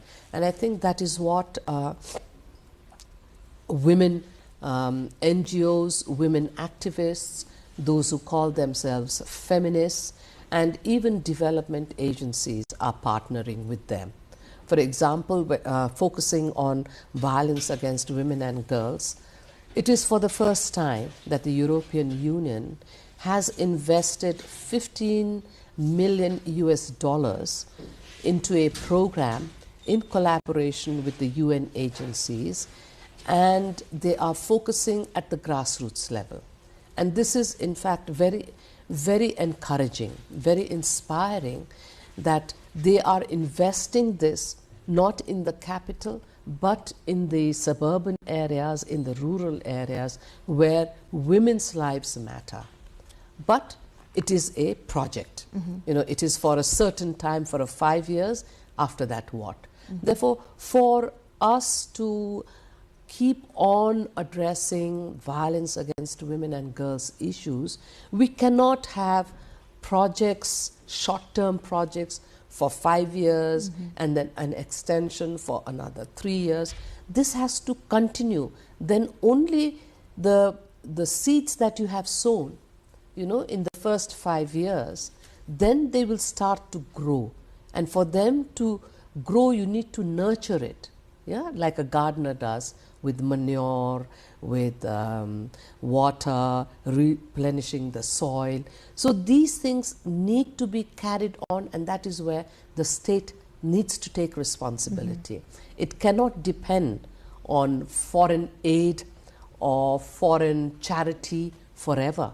The state has to take the responsibility. And those of us who identify themselves as feminists have to be constantly focusing on these issues, because feminism is not just about advocating for women's rights and gender equality, it is also a watchdog.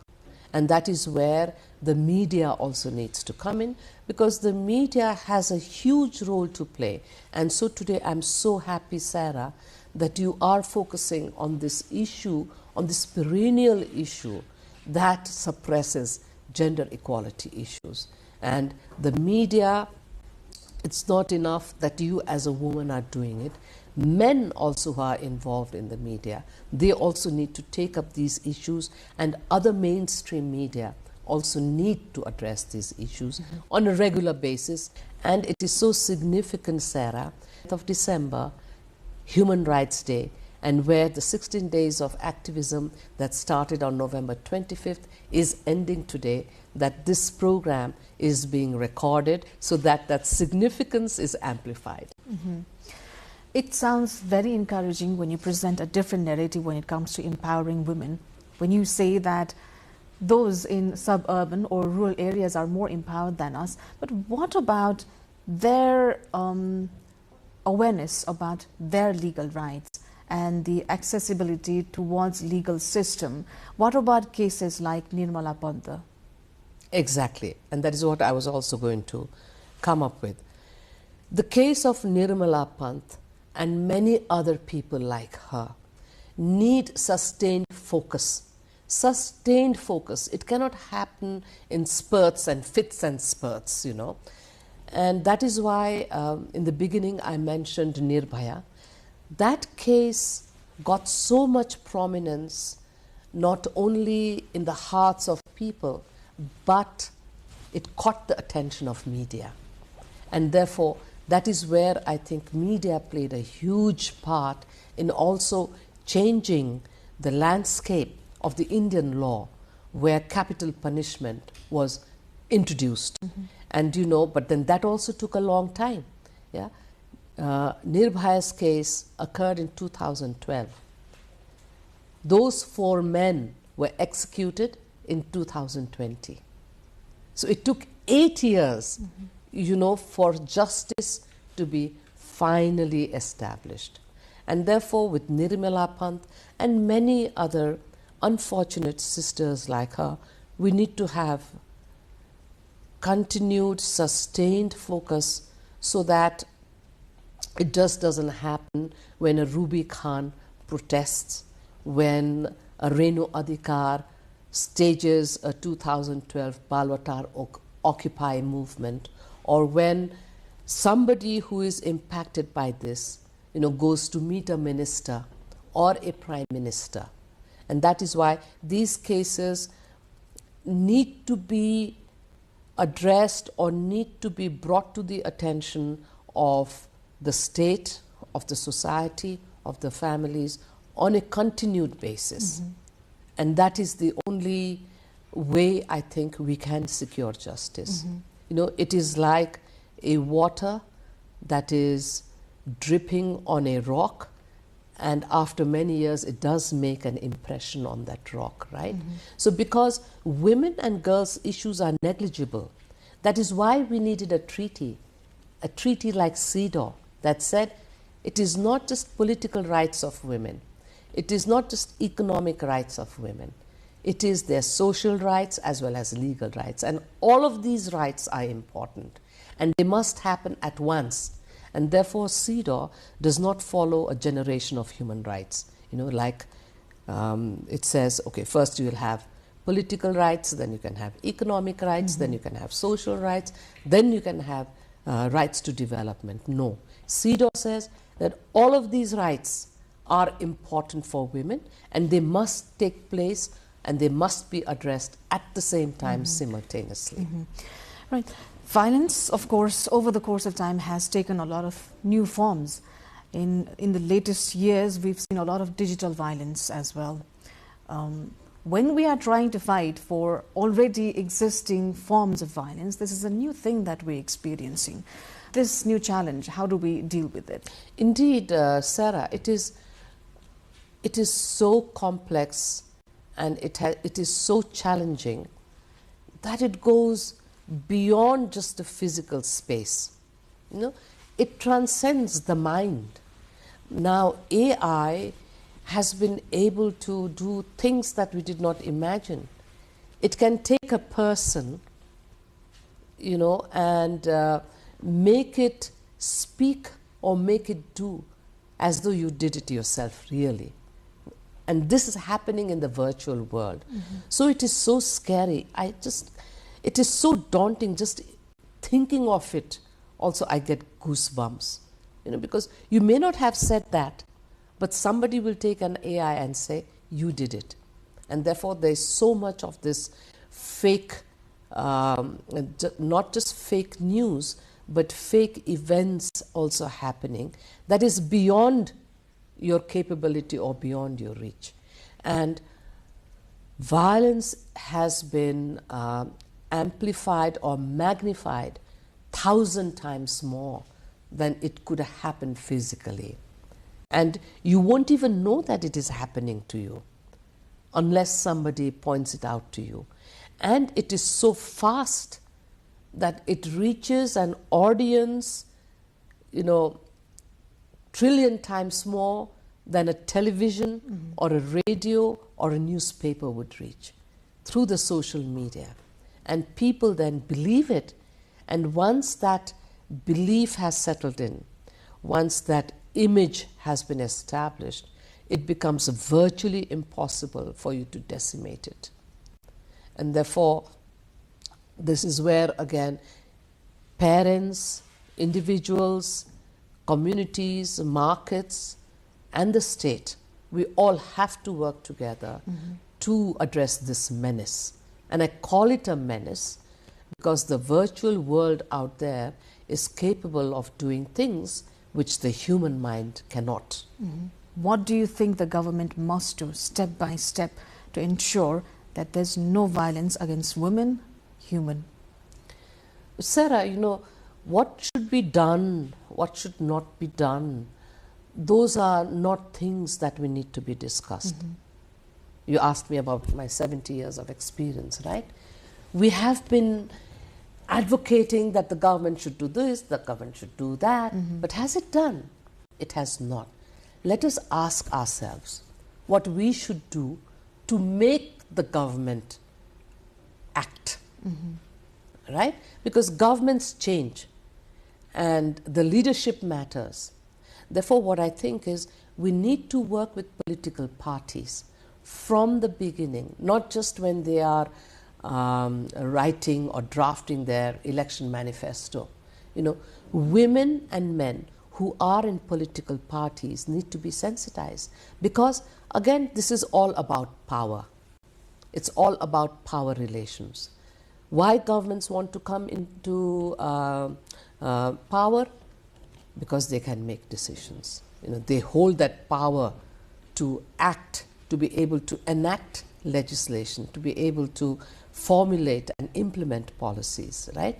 Therefore, at the individual level and at the community level, by community I mean our communities of gender equality advocates, we need to, I wouldn't say unite, because I think unity among gender equality advocates is not a thing that can be easily achieved, because everyone has their own thinking, everyone has their own ideology. Therefore, gender equality advocates need to collaborate, cooperate with political parties so that when political parties come to power, we have already set the agenda for them. In implementing gender equality issues. It cannot be an afterthought. It cannot be, add and stir. Like you add sugar in the tea, you stir, it becomes sweet. No, it's not that. We have to work with them right from the beginning. Because, see, we've had so many governments. And as I told you, 5 different governments have signed this agreement with Ruby Khan. What is the result? Zills, right? Therefore, we have to be able to collaborate, to cooperate with all the actors and stakeholders. By actors and stakeholders, I mean Media is a very important part of that. Therefore, what the government should do, what the government should not do, is not a case in point. It is how we, as constituents, can goad the government, can force the government to act. What about women? Because oftentimes I see women carrying misogynistic practices as well, handing over it to others in the workplaces and even at homes. What should women do to ensure gender equality? Yes, Sarah, you have raised, I think, a very, very critical point. Just by virtue of being a woman doesn't mean you are gender sensitive, right? In fact, today, women are the most powerful vehicle of perpetuating patriarchy. Because without the women, this world would not exist, or this world would not be able to function. So women have internalized all those patriarchal values, and men are so magnanimous. Oh, it is not me, it is the women who are doing it. And even there is a very interesting advertisement related to menopause, which is based on real facts again. I'm not trying to disregard it. But then that advertisement on menopause shows a father who is not comfortable in the daughter observing the menopause practices of untouchability. The mother is insisting that she observe untouchability during menopause, and the father says, no, it does not need to be done. In a way, they are showing that males are also change makers. But for women to be change makers, this awareness, that's why I'm saying this awareness needs to be there right from the beginning. Of course, I've seen women in parliament who could not be bothered about legislating gender equality policies or gender equality legislation. They're not bothered. They are there, I'm not saying all of them, but the majority of them are there because of the blessings of the male leaders, and therefore they carry out the wishes and orders of the male leaders, and they are not at all concerned or even committed to gender equality issues. Therefore, it is not just the men, it is the women at large also who are responsible for this. And therefore, I don't blame them, they're all the products of patriarchal values. So I'm not blaming them, I'm not deriding them, but what we need to do is also work with them. And that is why we need to work, again, I stress, we need to work with political parties.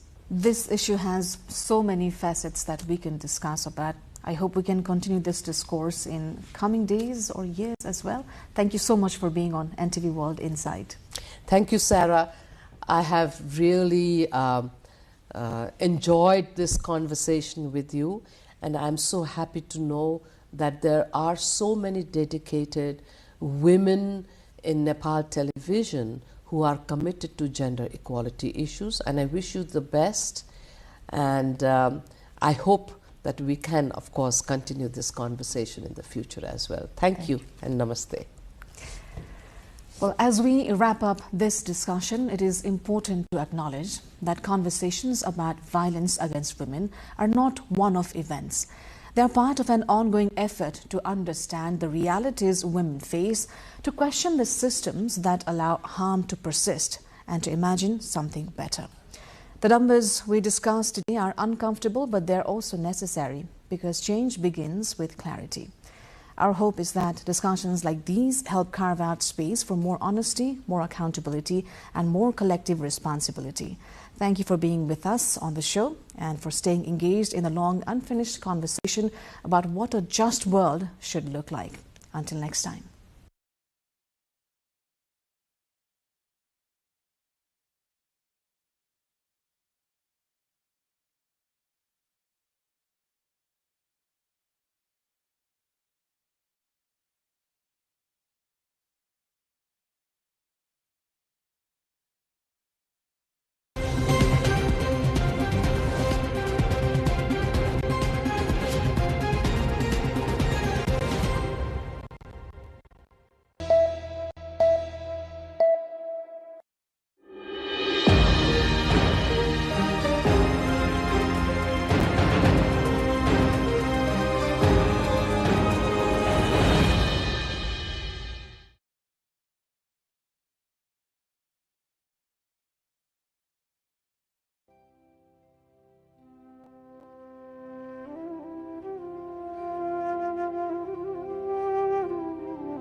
Every dawn begins with a promise. Light will return. For the people of Nepal, the sun is not just a star in the sky. It is an eternal witness to labor, to love, to loss, and to life itself.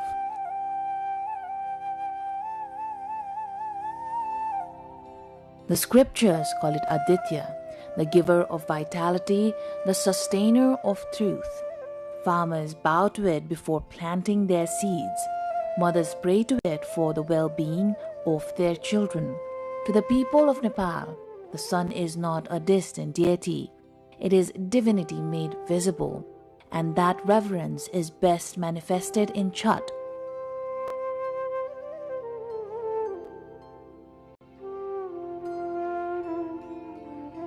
The festival where dwellers of the plains gather to thank both the rising and the setting sun. This Chhat festival is a Hindu Vedic festival which is not only celebrated in India and Nepal these days. It has transcended to all the frontiers. Previously it used to be celebrated in India and Nepal only. But these days, the devotees who belong to Hinduism or from Islamic community, even they are celebrating abroad. Since this festival is the celebration of the nature and it promotes organic way of life, it promotes pollution-free atmosphere and environment, this festival has reached to all the walks of life because it promotes equality. As you could see that the devotees at the same pond, no matter whichever caste or class they belong, they are considered to be equal. The roots of this festival lie deep in the ancient plains of Mithila, a cultural landscape shared by Nepal and India, where faith, soil, and sunlight have long shaped life itself. From its earliest mention in the Vedas to its celebration today, Chhat has journeyed through centuries and civilizations, changing form, yet never losing its spirit of purity, discipline, and gratitude. It's a 5-day festival. The first day is called Marua Mas Barnai. Barnai means to refrain from. In that day, the devotees take a pledge to refrain from consuming non-vegetarian food and garlic and onion made food items. And the second day is called Nahai Khai. In that second day, the devotees first take bath, then offer prayers to the sun god, and then consume pure food. The third day is called Kharna, and in that day, the devotees take fast till evening and break the fast with the prasad of kheer and banana. On the fourth day, we could see the Sandhya Argya, that is evening prayers. All the prasada which is offered to the sun god, each and every prasada is offered to the sun god by standing in the waters. And the same thing is repeated in the fifth day, that is called Usa Argya. Usa means the prayer for the rising sun.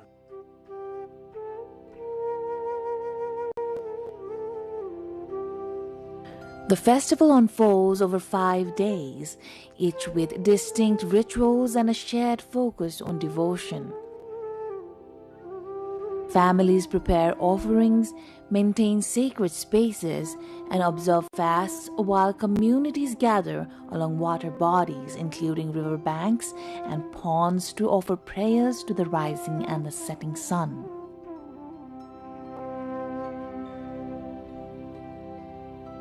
Women play a central role in organizing the rituals and guiding younger generations, while men and children assist in preparations.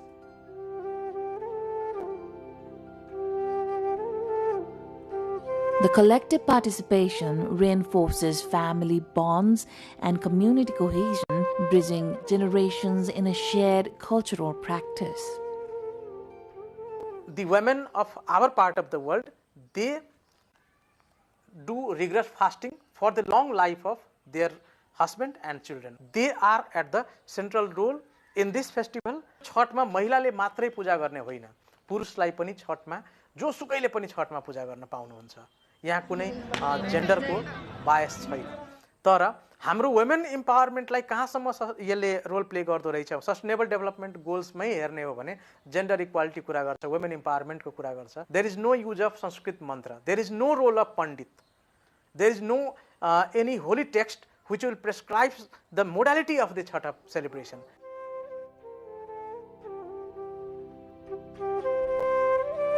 The festival emphasizes the cleanliness of rivers, ponds and the banks, which are central to the rituals.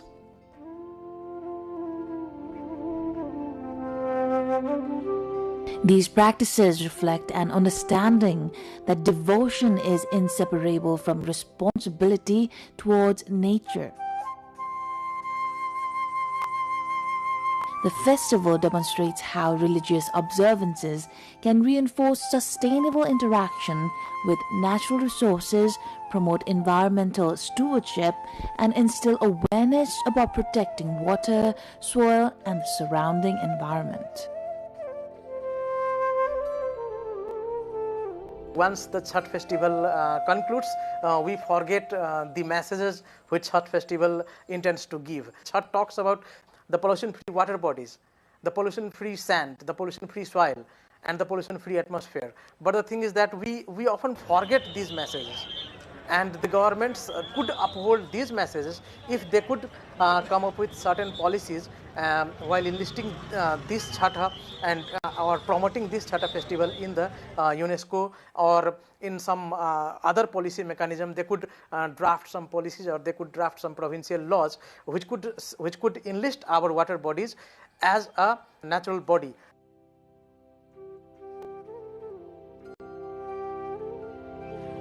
Chhath also supports local economies and traditional practices. Families rely on only locally sourced fruits, vegetables, and bamboo baskets, while vendors sell traditional items for the festival. Home-prepared offerings and locally produced goods strengthen community livelihoods and ensure that cultural indigenous skills and knowledge are preserved. By linking tradition with practical benefits, Chhath sustains both social and economic aspects of the communities and celebrate it.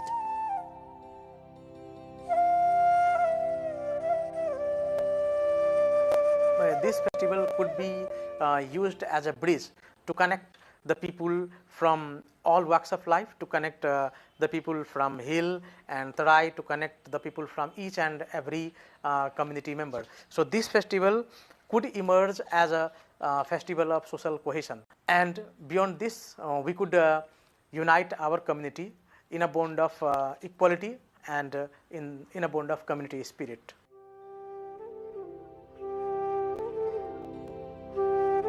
From Mithila to Kathmandu and beyond, Chhath bridges regions and generations. Its observance in urban centers and abroad shows how cultural traditions can adapt while maintaining the festival's essence. The rituals connect younger generations with their heritage and ensure the continuity of cultural knowledge. The festival continues to adapt to modern contexts while maintaining its historical roots, ensuring that the traditions and responsibilities it embodies remain relevant for future generations.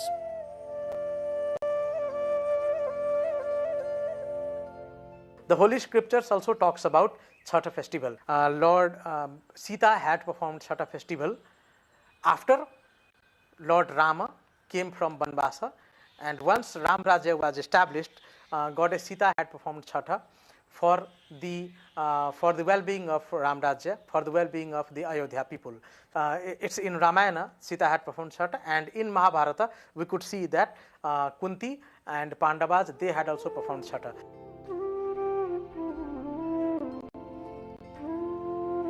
Practices become culture, good practices become religion, and Chhath reflects a tradition that transcends boundaries, uniting communities across the Mithila region.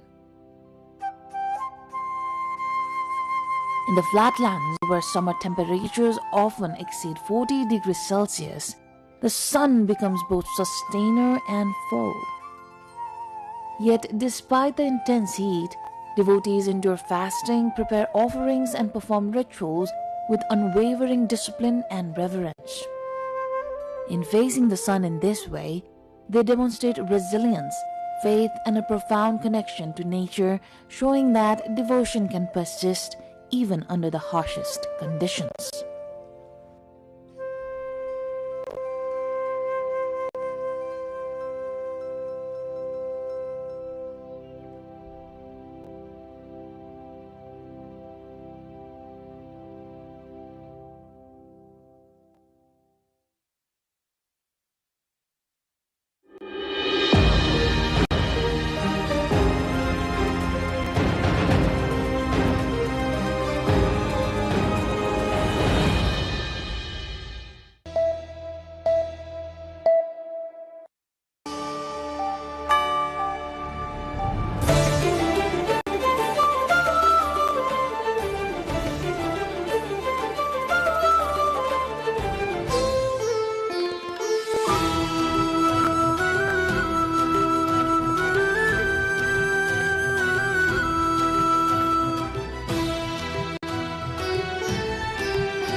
Ukrainian President Volodymyr Zelensky has arrived in The Hague for a high-level Council of Europe summit focused on establishing an international claims commission tasked with handling reparations claim over Russia's invasion of Ukraine.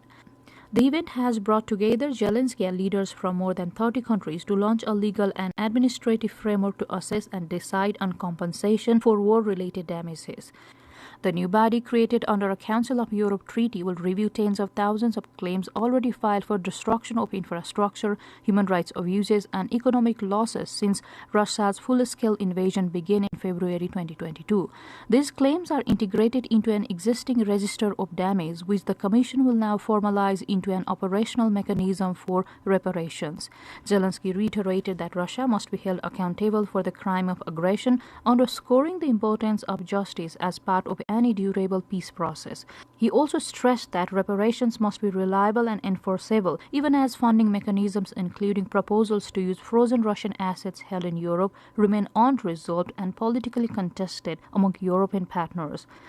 The Hague Summit marks a symbolic and practical step towards addressing Ukraine's reconstruction needs, which have been estimated in the hundreds of billions of euros through international cooperation, legal mechanisms, and potential financial planning that link reparations with broader diplomatic efforts to resolve the war.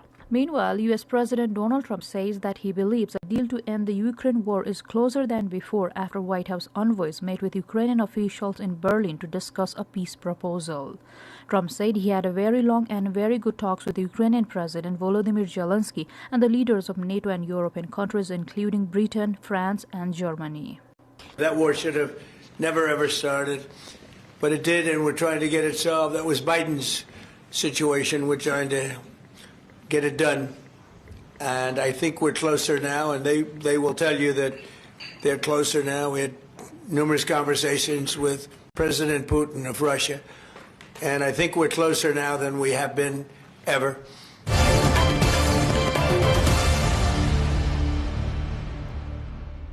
Honduras is experiencing widespread anti-government protest and political unrest following its November 30 presidential election, which remains unresolved amid disputes over the vote count and allegations of irregularities.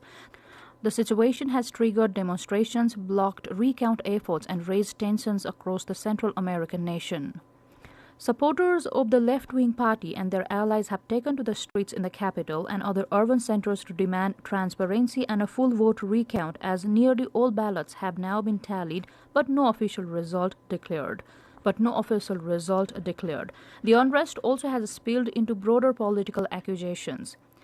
President Castro has labeled delays and external influence as tantamount to an electoral coup, denouncing what they describe as interference by the United States and political forces opposed to their agenda, a claim rejected by U.S. officials.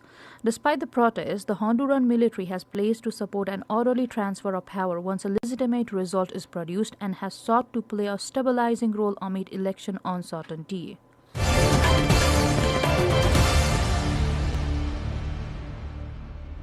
U.S. President Donald Trump has filed a $5 billion lawsuit against the BBC over an edit of his 6 January 2021 speech in a Panorama documentary.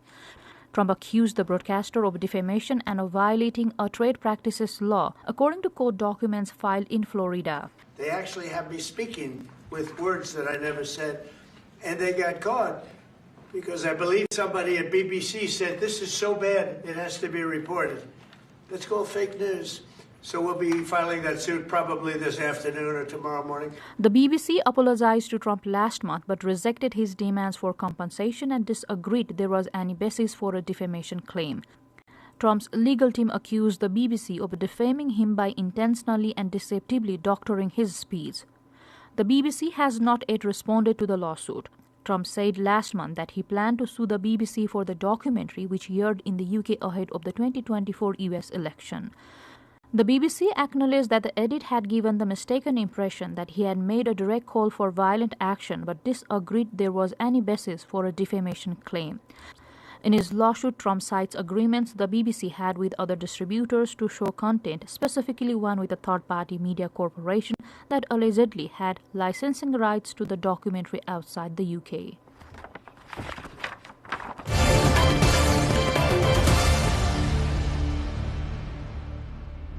Japan continues to draw international attention and criticism over its domestic ivory market, even as global efforts intensify to end trade in elephant ivory to protect endangered elephant populations. Although international commercial trade in ivory has been banned since 1989 under the Convention on International Trade in Endangered Species of Wild Fauna and Flora, Japan still permits a legal domestic ivory market under specific conditions, making it one of the world's largest remaining legal ivory markets.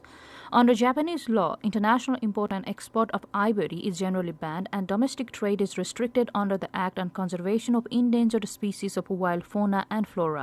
However, commercial transactions involving pre-ban ivory stockpiles or products handled by registered businesses are still permitted. Business operators must meet strict registration and record-keeping requirements, and officials maintain traceability obligations designed to ensure legality. Recent investigations by wildlife NGOs like Wild Aid and the Japan Tiger and Elephant Fund have found instances in which ivory brought in Japan was later seized by authorities abroad, particularly in China, raising concerns over the effectiveness of the domestic controls.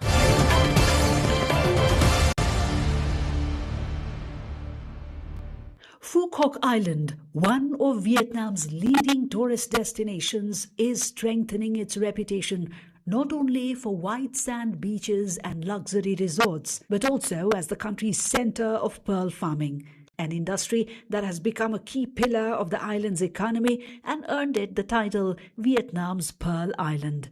Once harvested, the pearls vary in size, color, and luster. The island is particularly known for cultivating Pinctada maxima, the world's largest pearl oyster and the source of some of the highest value pearls globally.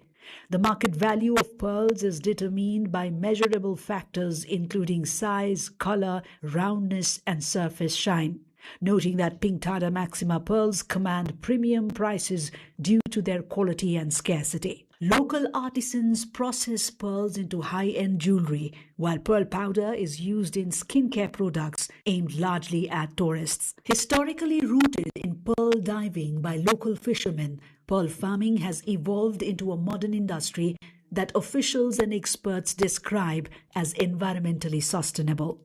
Oysters act as natural water filters, improving marine water quality and supporting biodiversity, with farms operating without chemical inputs.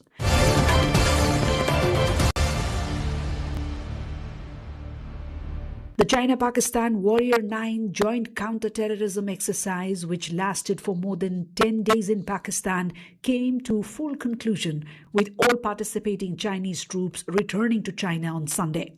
The drill ended on Friday with a ceremony held at the National Counter-Terrorism Training Center in Pabi of Pakistan.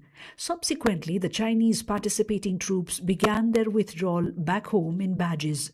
During the drill that started in early December, the Chinese and Pakistani troops jointly completed training exercises in mountain clearing, hostage rescue, and joint fire strikes using a mixed unit joint training model. In the final phases of the drill, Chinese and Pakistani troops conducted a full-scale live fire exercise at Pakistani National Counter-Terrorism Training Center.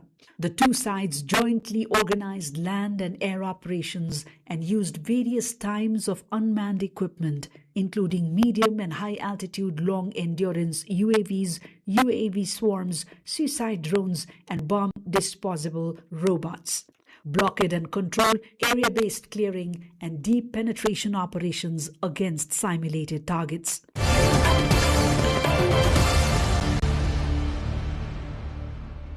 As nighttime temperatures dropped to -10 degrees Celsius in Ardahan, ponds in the wetland area of Lake Sildir froze over. It was observed that migratory birds relocated to other regions after the wetland, which hosts hundreds of species of migratory birds, became completely frozen. Nighttime temperatures in the district fell to -10 degrees Celsius. Trees and plants were covered with frost and icicles formed on building roofs. The windows of homes and vehicles were coated with ice and streams froze entirely. Residents attempted to protect their vehicles from the cold by covering them with tarpaulins, while shopkeepers cleared ice that had formed in front of their stores. A blizzard has begun in Kars. Snowfall, accompanied by strong winds, has started.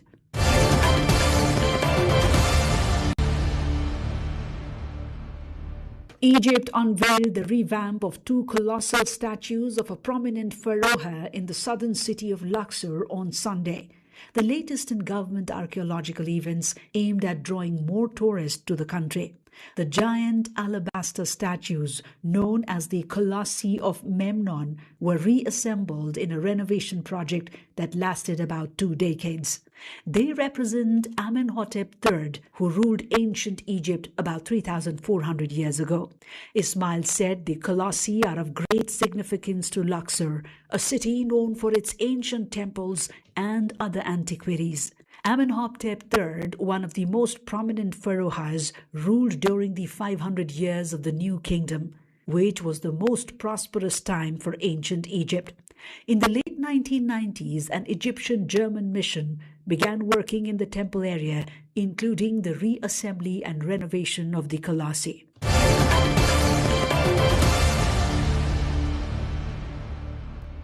One, go. That is 2.5 seconds. A total of 1,435 couples simultaneously kissed for 5 seconds to set the Guinness World Record for couples kissing under mistletoe. St. Louis previously held the record with 480 couples kissing. The record attempt took place during a holiday event on Sunday, with couples gathering beneath oversized mistletoe installations and following strict timing and positioning rules set by Guinness World Records officials. Each pair was required to kiss continuously for at least 5 seconds for the attempt to count. Organizers said participation far exceeded expectations, breaking the previous record of 480 couples set in St. Louis in 2012 by nearly threefold. Guinness World Records confirmed the new mark after reviewing the documentation, officially recognizing the achievement later in the day. The event was part of a broader seasonal celebration aimed at boosting community engagement and local tourism. Officials said no further record attempts are planned at this time.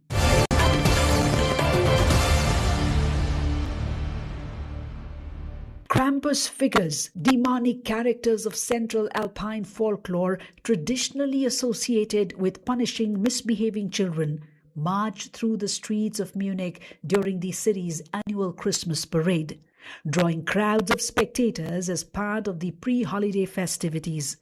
The costumed procession featured participants wearing elaborate horned masks, shaggy fur costumes, and carrying birch rods, recreating the fearsome appearance of Krampus, a mythical companion of St. Nicholas. The figures roamed the streets, ringing bells, posing for photos, and playfully chasing onlookers. The figures roamed the streets, ringing bells, posing for photos, and playfully chasing onlookers, particularly younger spectators. The parade is part of long-standing pre-Christmas traditions in southern Germany and the Alpine region, where Krampus processions take place in the weeks leading up to Christmas. The custom blends folklore, performance, and seasonal celebration, marking the darker, folkloric side of Advent. Similar parades are held each year across Bavaria, Austria, and parts of northern Italy, often attracting thousands of visitors.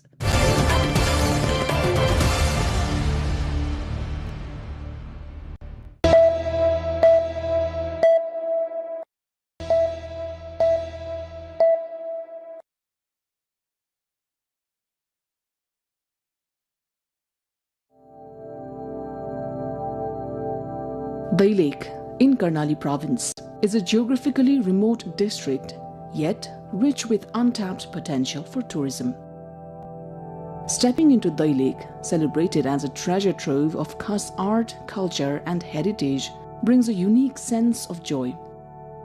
Journey begins amid its natural beauty, leading us toward Mahabu Rural Municipality. As we leave the mid-hill highway, the terrain becomes challenging, with hilly, muddy roads demanding patience and skill. Long lines of vehicles crawl carefully along the cliffs, reflecting both the difficulty of the route and the enduring devotion of Mahabu Dham. Many travelers choose to continue on foot, advancing step by step toward their destination.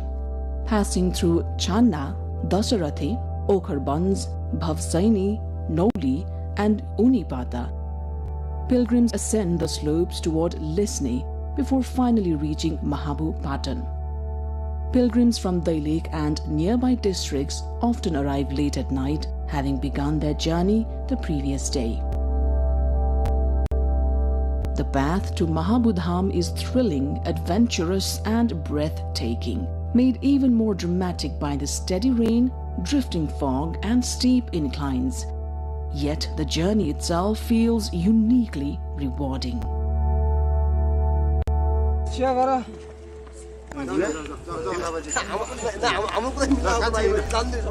Mahabu Lake or Mahabu Dham, located within Mahabu Rural Municipality, is a remarkable place of natural beauty, religious significance, and cultural heritage. Situated at an altitude of 4,200 meters, the area is adorned with emerald lakes, grazing flocks of sheep and goats, and a sky that dances with Himalayan mist. Every year, during Janai Purnima, a grand fair is held here, drawing thousands of devotees from across the region. Mahabu Dham's spiritual importance is deeply rooted in the ancient worship of Lord Shiva, revered here as the origin site.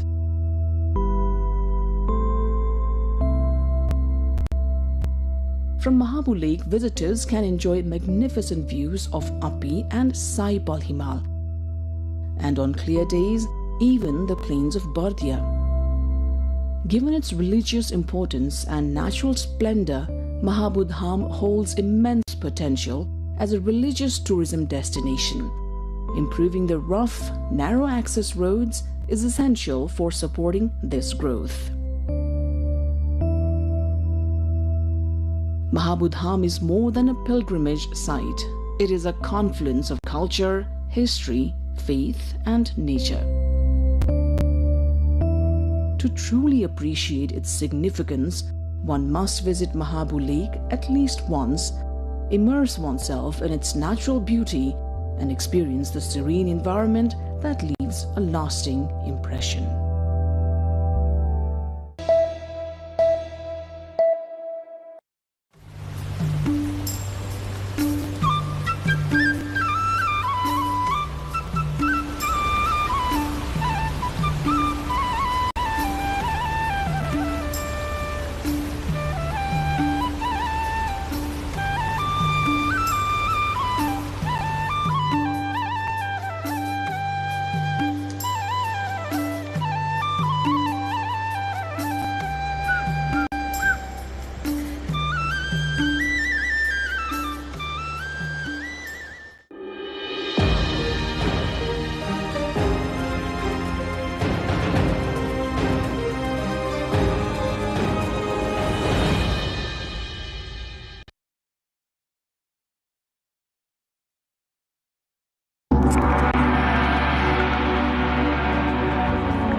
The number of devotees collectively chanting, admiring and understanding these holy chants has reached 2 billion all across the world now.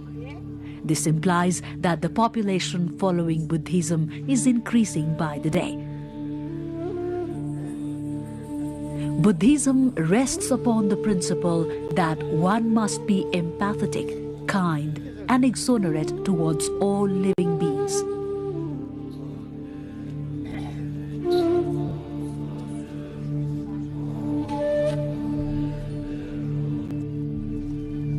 Love, brotherhood, and mutual harmony is the only way towards peace at present, when the whole world is entangled within warfare, fighting, and conflicts.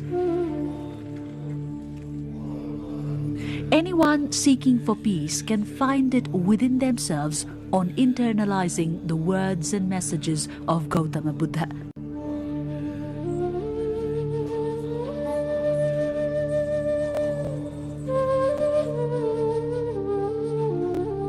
Gautama Buddha, also known as the Light of Asia, established himself as the preacher of Buddhism and enlightened the whole world with his message of peace, awareness, kindness, and wisdom. Buddha sacrificed his whole life urging for the need of truth, justice, and altruistic feeling within mankind.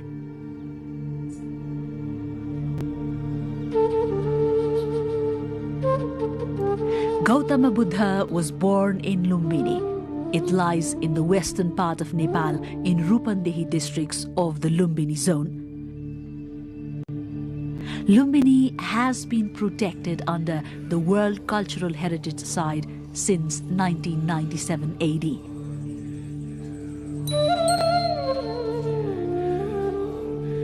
In the year 1896, the then senior officer of Palpa, Kharga Shamsher, and German expert Dr. A. Fuharer jointly carried out the work of archaeological excavation and investigation of Lumbini. After some period, archaeologists located the commemorative Ashok pillar erected by King Ashok of India during ancient period. With such facts coming in front, Lumbini caught attention of the people all around the world. Among the most significant heritages of Lumbini are Ashok Pillar and Mayadevi Temple. It is believed that Mayadevi gave birth to Siddhartha Gautam in 623 BC at the very spot where the temple is located at present. The then Mayadevi temple, however, remains only in the pictures and in imaginations. Renovation and repair works have already changed the original structure of the temple. Nevertheless, with the new structure, this temple has embraced a divine outlook in it. Not only the temple, but the whole Lumbini region is in the process of plan reconstruction and development. The visit of the then General Secretary of the United Nations Organization, U Thant, in the year 1967 brought together the notion of Lumbini Area Development Project. Under a master plan of the Japanese archaeologist Professor Kenzo Tange, the project was initiated in the year 1978. Lumbini Area Development Project Master Plan spreads in the area of 3 miles. Major attraction of this project is the Mayadevi temple premises. This holy garden has emerged as a peaceful, religious and spiritual hub as well as the center for tourists.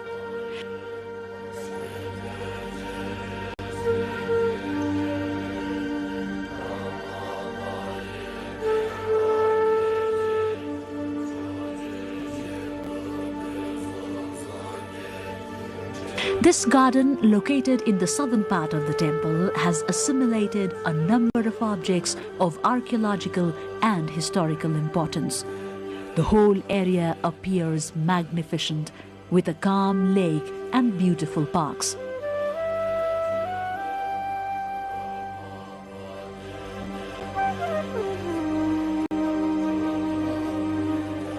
The temple displays numerous artifacts built in different centuries.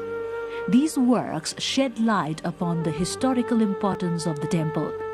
It is assumed that works of repair and renovation were carried out time and again since the reign of the Maurya dynasty till 8th century BC. The outer wall of the temple spreads 26 meters in the east-west and 21 meters in the north-south direction. During its excavation, 5 rooms in the east-west and 3 rooms in north-south direction were discovered. 3 of these rooms are square and the remaining 5 are rectangular in shape. There is an ancient Mayadevi idol showing the birth of Lord Buddha inside the temple.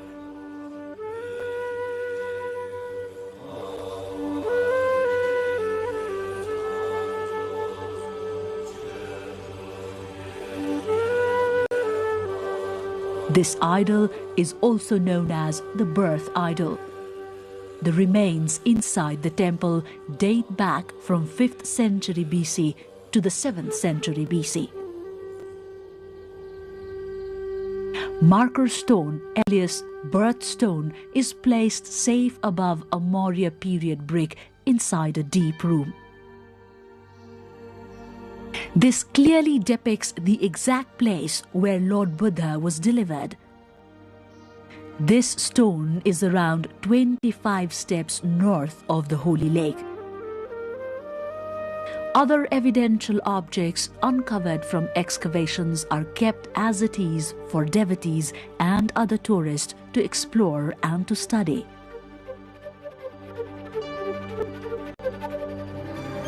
Ashoka pillar near to Mayadevi temple is believed to have been erected by King Ashoka in 249 BC during the 21st year of his enthronement.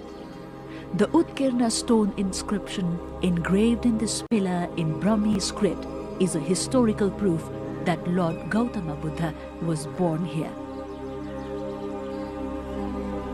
This is the most reliable historical and archaeological archive to learn about the birthplace of Lord Buddha as well as to explore Lumbini itself. A 5-stanza writing of 90 words written in Brahmi script, the first script that Buddha learned, is engraved in this pillar. Archaeologist Dr. A. Fuhara verified the writing in 1896 AD. This script attests huge and significant information about Lumbini.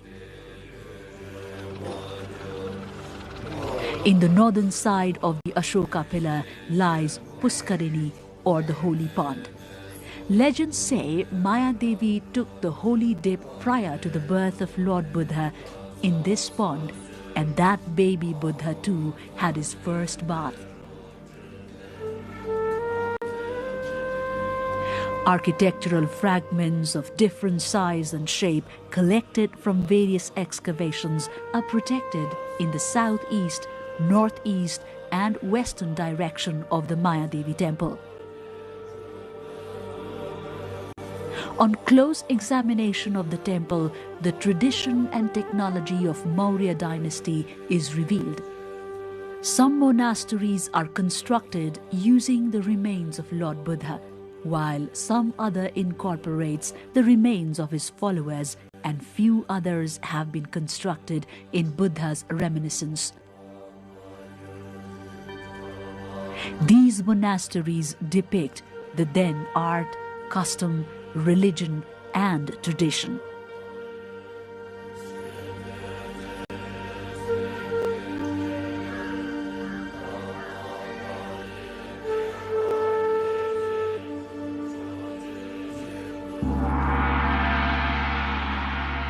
In the northern side of the Holy Garden, towards the center, lies the eternal peace flame, the peace bell, and a 3-kilometer long and 16-meter wide canal.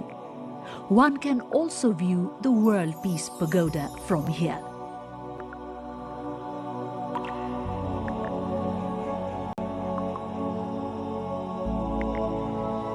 The canal divides the whole area into 2 sections.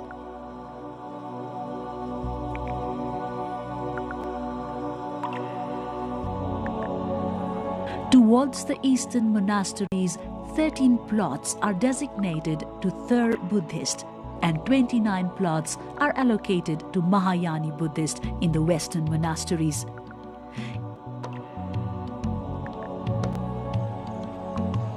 In eastern region, various countries and Thar Buddhist organizations have constructed a number of monasteries following their native architectural texture. Myanmar, Sri Lankan, Indian, Cambodian and Thai government, including Nepalese, have constructed stupas and guest houses in these areas following the agreement with Lumbini Development Trust.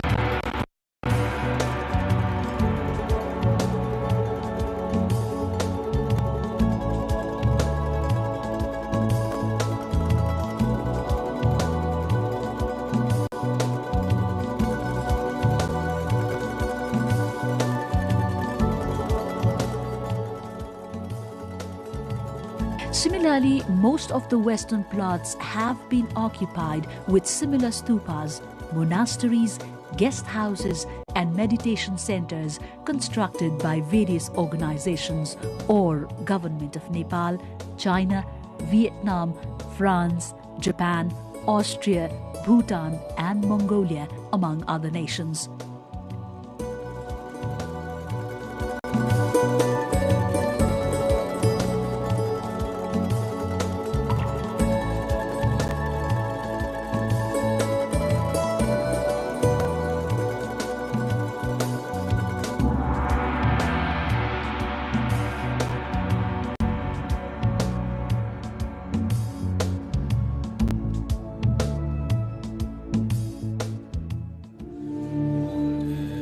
In these monasteries, Buddhists perform their regular worship, enchantments and meditations according to their own customs.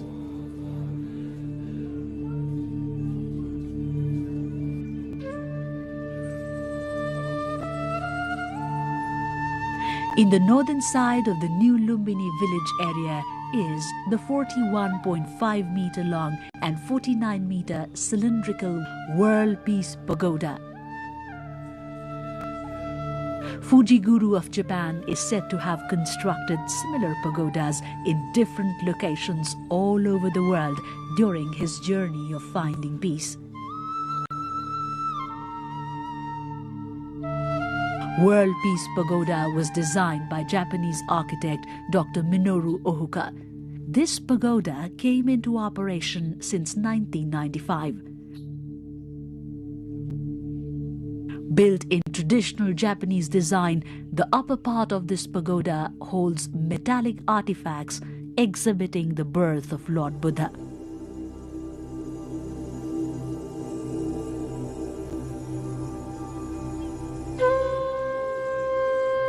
Lumbini Museum and Lumbini International Research Center are other important places to visit once one reaches Lumbini. These buildings, constructed in pagoda style, portray an architectural masterpiece in themselves. Inside Lumbini Museum, the archaeological remains found during the excavation of Lumbini area are preserved inside a large hall. One can easily gather information about the birthplace of Lord Buddha and the then contemporary society and culture exploring these heritages.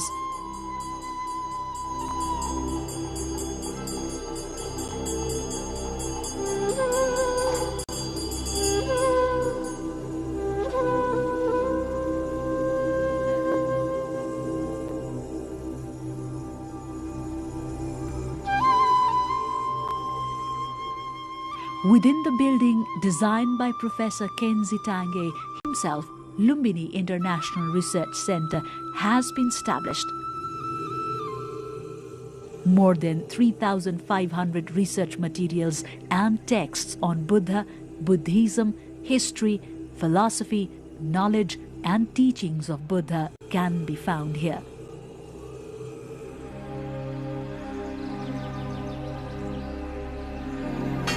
For the visitors' comfort, the center has provided the facility to read texts on different languages, including Sanskrit, Chinese, Japanese, Turkmen, Burmese, Thai, Nepali, and Nepal languages.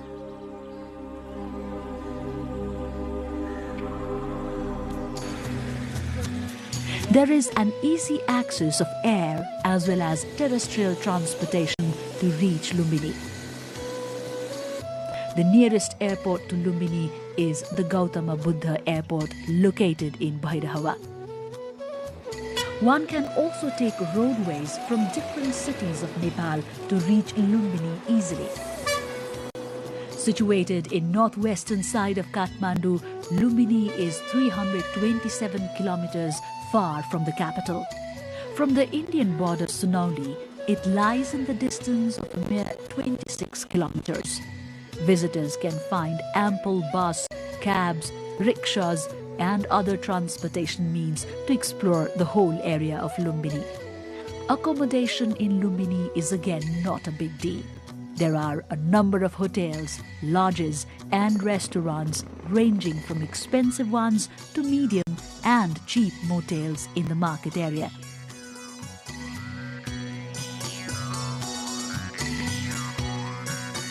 Within Lumbini area also, one can easily find guest houses, monasteries and stupas constructed to accommodate the visitors.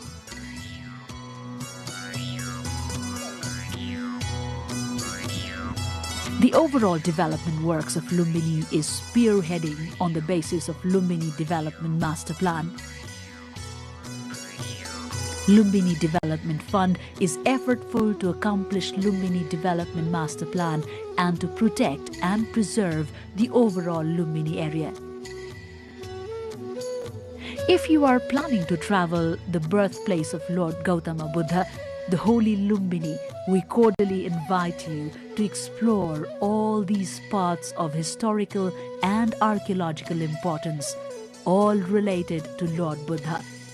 You can travel around to see the ancient palace of King Suddhodana, father of Lord Buddha in Kapilvastu, and the debris of the earliest capital of Shakya kings, Tilaurakot, still preserved with high importance.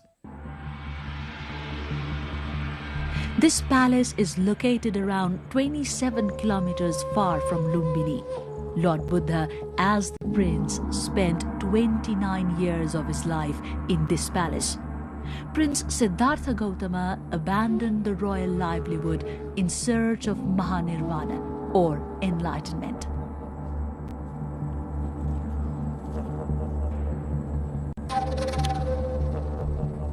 In the year 1898 AD, Indian archaeologist P.C. Mukherjee, following the description of Chinese traveller Hu Yansanga, and unveiled the unknown facts about Tilaurakot after his 4-month-long research and excavation works. He mentioned that the Tilaurakot Palace stretched in the area of 1,700 feet north-south and 1,300 feet east-west direction, was surrounded by walls up to 8 to 12 feet. The main entrance gate had Buddha stupas and monasteries in both the sides. All these buildings are under excavation and protection at present. Mukherjee has also maintained that King Suddhodana ruled his kingdom from the same palace. Hence, no doubt remains on the fact that the present Tilaurakot was ancient Kapilvastu.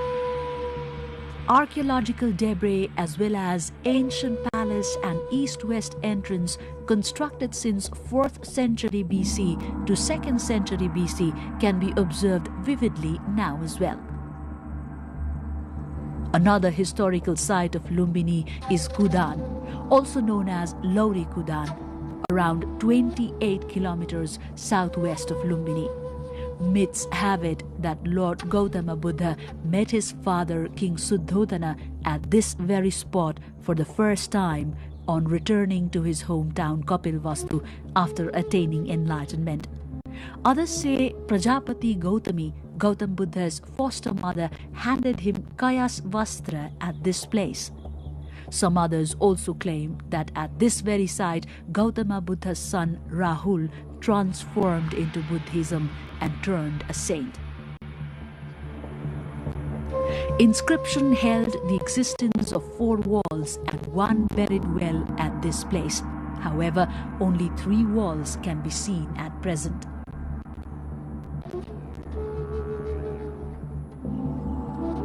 According to Dewala Mitra, on the southern side of this lies one rectangular wall, and another wall has a snake temple on the top of it. In the largest wall, located at northeast direction, idol of Lord Shiva and the remains of other idols can be seen at the top.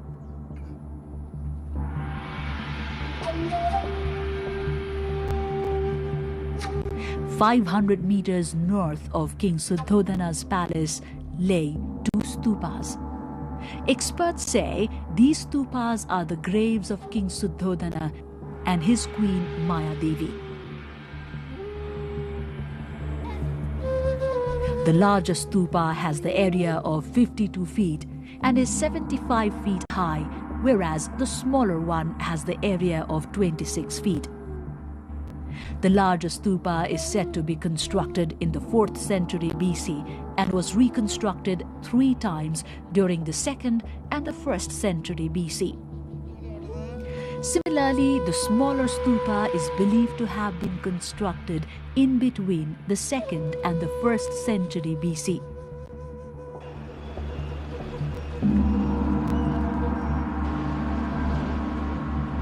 Devadaha, that lies in Bhawanipur of Rupandehi, is said to be the maternal home of Siddhartha Gautama. Inscriptions say that Siddhartha Gautam spent 7 years of his childhood in Devadaha. Also, it is believed that he, upon attaining enlightenment, paid a visit to Devadaha. Devadaha is also popularly regarded as the maternal home of Queen Maya Devi, Queen Prajapati, and Princess Yasodhara. 10 idols are established in a single row in the eastern wall. However, the structure of all other idols besides one of the sun god in the center is unclear. This place, serving as an open museum, still needs a rigorous research and study to explore more about Kolya Kingdom. Ramgram Monastery has been constructed in the sidelines of Jharahi River towards 4 kilometers southeast of Parasi of Nawalparasi district. 7 meters in height, this monastery was constructed, establishing 1 metallic remains of Lord Buddha in its base. This monastery is one among the 8 monasteries constructed worldwide with the metallic remains in their base. This monastery was constructed upon the order of the king of Ramgram. He was the 8th king to receive the remains of Lord Buddha. Buddhist religious texts say that King Ashoka was in his mission of collecting remains of Lord Buddha from all 8 monasteries to construct the 84,000 stupas. But he was not allowed to extort the remains of Lord Buddha from Ramgram Monastery. Around 9 kilometers north from Tilaurakot lies a pond named Sagarwa or Lambu Sagar.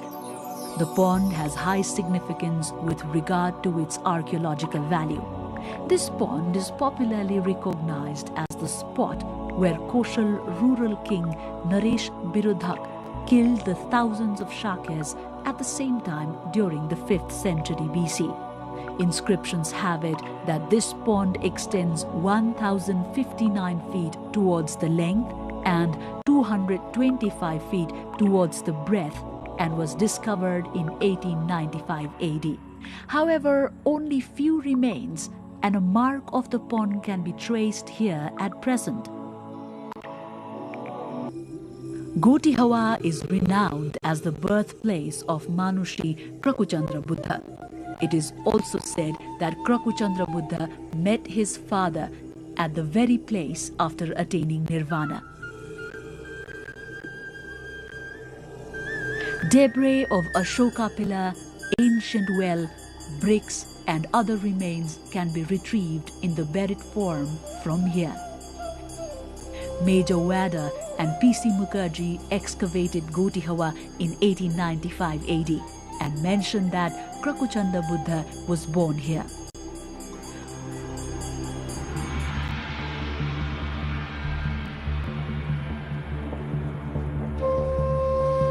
Aurora Court is an ancient town situated 8 kilometers northeast of Taulihawa. Aurora Court is regarded as the location of Kanak Muni Buddha. But scientific research is necessary to trace further facts of this town.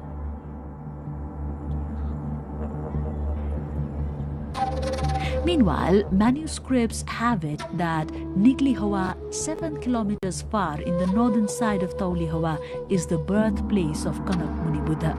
It is the same place where he got enlightenment. They also say that archaeologist Dr. Fuhara discovered inscriptions in ancient stupas at this very place.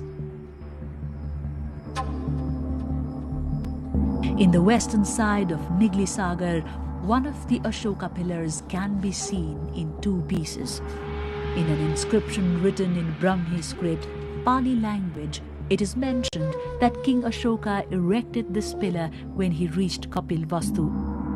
When he reached Kapil Vastu Lumbini during the 3rd century BC. King Ashoka was said to be in pilgrimage. These pillars, 15 feet long, have engraved figure of peacock in one of the pillar and another has Om Mani Padme Hum carved in it. This holy land of Buddha has a large number of places and objects of historical and archaeological importance. Many are still under the grave of Mother Earth, left to be extracted and excavated.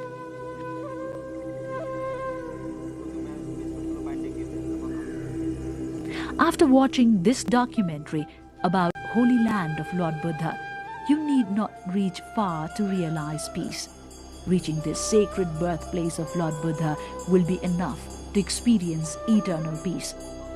This holy land is the source of world peace.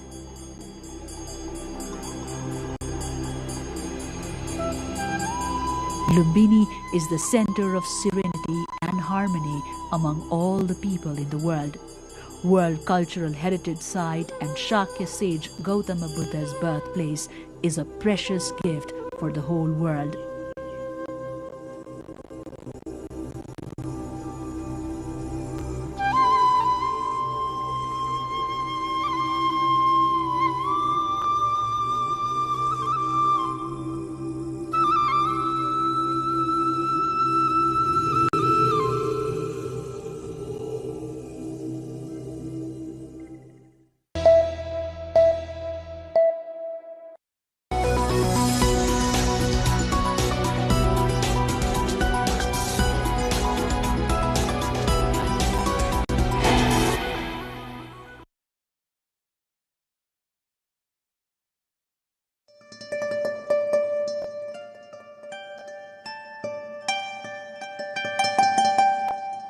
At every bend of the serpentine Bheri River, a new face of nature emerges.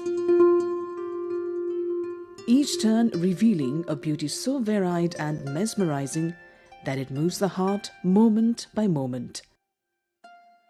Traveling from Chinchu of Surkhet through Jare and Mehelkuna toward Gorbakot, the Bheri displays its quiet miracles. Over its crystal blue flow drifts the rustle and chirping of dozens of birds. The whisper of nearby trees merges with the vast blue sky, reflecting a harmony of natural splendor.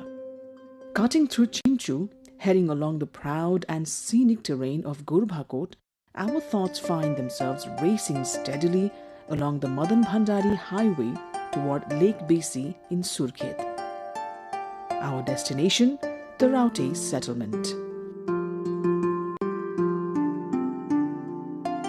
We seek to observe closely the lifestyle of this indigenous group, long perceived as distant. We hope to feel a sense of closeness with a community rarely encountered, where the Raute, in their most authentic form, stand before us to share their stories.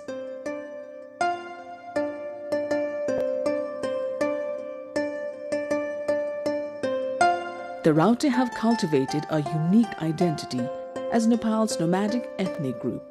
If someone in their settlement dies, they immediately abandon that location and do not return for 10 years, a tradition that makes permanent settlement extremely challenging.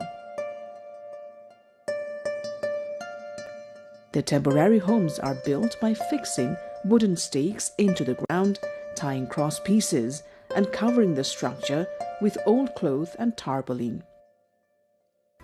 सधैँभरि यो पुर्खा मेरो पुर्खौली त्यस्तो छ त्यस्तो नभइदिए भए एक ठाउँमा बस्ने थियो एक ठाउँमा नभए यो हजुरलाई हल्दुवार यो घर बनाउँछौँ त्यस्तो घर हामी मन पर्दैन मेरो मन परेको यही यस्तै चिरपाल तागा तागाको राम्रो हुन्छ हामीले यस्तै मन पराउँछ यही गाडो लगाएर राम्रो मान्छौँ अब पहिला हेर्न जानु पर्यो पहिला जान्छ त्यो हेर्न तपाई आफै यो हामी आफू त जाँदैन केटाउडु जान्छ त केटाउडु गएर फेरि हेरेर ठाउँ राम्रो छ कि नराम्रो छ कि भनेर ठाउँ यो जहाँ ठाउँ राम्रो भयो त्यही जाने यस्तै पाखामा को बस्न सक्छ र यस्तै समूह जग्गा चाहियो. Especially during winter, protecting themselves from the cold becomes difficult. They sleep on the bare ground with only thin tarpaulins, not enough clothing to cover their bodies fully. Men wear a loincloth and wrap their backs with coarse cloth, knotted in front and falling to the thighs, with a cap or a small turban on their heads. Women wear a short, patterned skirt of rough fabric and a handmade blouse that covers only part of the torso and chest. Women adorn themselves with earrings, necklaces and bracelets made of iron, brass and aluminum. When we visited in late Kartik, the cold had already set in, yet the Raute sat on the ground as usual. Even when ill, they rely solely on their chieftain, traditional healing practices and herbal remedies. The Raute tell that the community consists of 3 clans, Katyal, Raskoti and Samalvanshi Shahi. According to the national census of 2021, Raute population stands at 566. It was 618 in the 2011 census.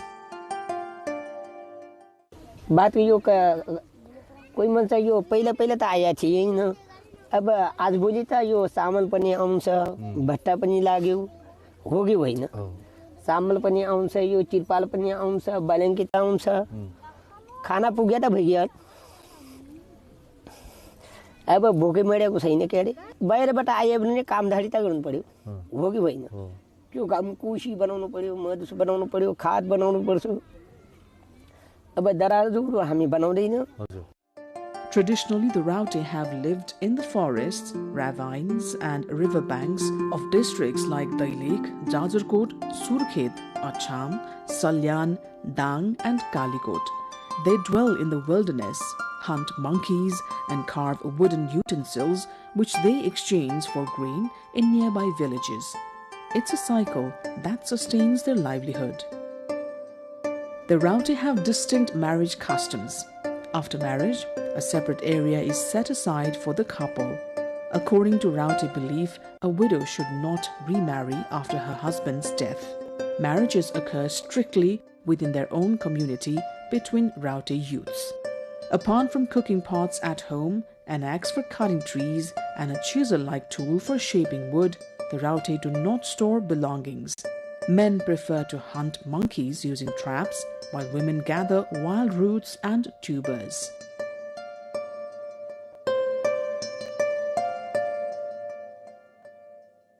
With just an axe and chisel, they craft wooden utensils. Once, the Raute believed touching money would bring misfortune. They also avoided speaking with outsiders. But today, they readily ask anyone for money, an indicator of the slow transformation in their lifestyle and consumption habits. 1000 रुपैयाँ हुन्छ 100 रुपैयाँ हुन्छ 500 हुन्छ 50 रुपैयाँ हुन्छ 20 रुपैयाँ हुन्छ 5 रुपैयाँ हुन्छ 10 रुपैयाँ हुन्छ आधा आमा दिने आधा आमा राखेको पैसा चाहिँ के गर्ने बाख्रा ल्याउने बाख्रा नुन खुर्सानी तेल बिसार सबै ल्याउने मेरो नाम फुलमाया कति वर्षको भयो म 18 भयो अनि स्कुल जाँदैन स्कुल त जान थियो पहिला त जान दिएन आज बोले पनि स्कुल जान दिन्न कसले मुखियाले किन नि मुखियाले नि पढ्न लेख्न दिन्न त किन होला त त्यस्तो खै के पो होला नि मुखियाले दिन्न नि पढ्न जान त मन त लाग्छ तर पढ्न दिन्न. In recent years, increasing dependence on alcohol has begun to create serious health issues within the community. कहीं न कहीं यो यहाँ जंगल में बसने बाजार हेर्न जाने बरु चिस्टोडा आडा माइने मान्छेमा कसैले बजारको नसाइ हुन्छ त्यो नास हेर्न जाने कसैले यो मौसुक लाग्छ चिस्टो मौसुक यो जंगलबाट मौसुक हेरे पनि झन् आउन मान्छे यो मेरो परिवर्तन नगर्ने मान्छे परिवर्तन गरेको कहिले पनि राम्रो भन्दैन हामी मेरो पुर्खैबाट यो परिवर्तन नगरेको मान्छ परिवर्तन गरेको नै यो पैसा चाहिँ आँखाले पैसा चिनेता भइहाल्यो. Nepal's constitution not only recognizes the equal existence, rights and dignity of all ethnic groups, but also ensures fair protection, upliftment, empowerment and development of marginalized and endangered communities. The state has pledged equal distribution of economic, social and cultural opportunities with special provisions for the protection and advancement of disadvantaged people within minority groups. Although the federal and provincial governments have introduced various programs for the Raute community in recent years, the lives of the Raute have yet to see the meaningful improvement envisioned.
UML General Convention delays voting until tomorrow morning. 20 posts unopposed, 320 leaders to be selected. Nepal faces rising fire hazards amid dry season. Unsafe heating practices and cold waves trigger 17 deaths in a month. Nepal begins quadrennial tiger census. 1,100 advanced cameras employed. Nepal home to 355 tigers. US dollar reaches all-time high against Nepali currency. Nepal faces rising inflation on imports. Zelensky tells Dutch parliament that Russia must learn to live by the rule of law, reaches The Hague to discuss reparations. And French court orders PSG to pay former striker Kylian Mbappe 60 million euros in unpaid salary and bonuses.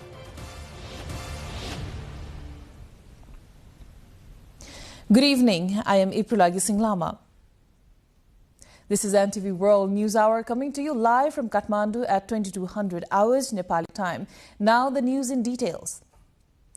Voting to elect the new leadership of the CP and UML has been postponed until tomorrow morning. Party officials said polling could not begin as scheduled due to technical preparations required for electronic voting machines. All candidates' names and photographs must be uploaded into the system, a process that took longer than expected.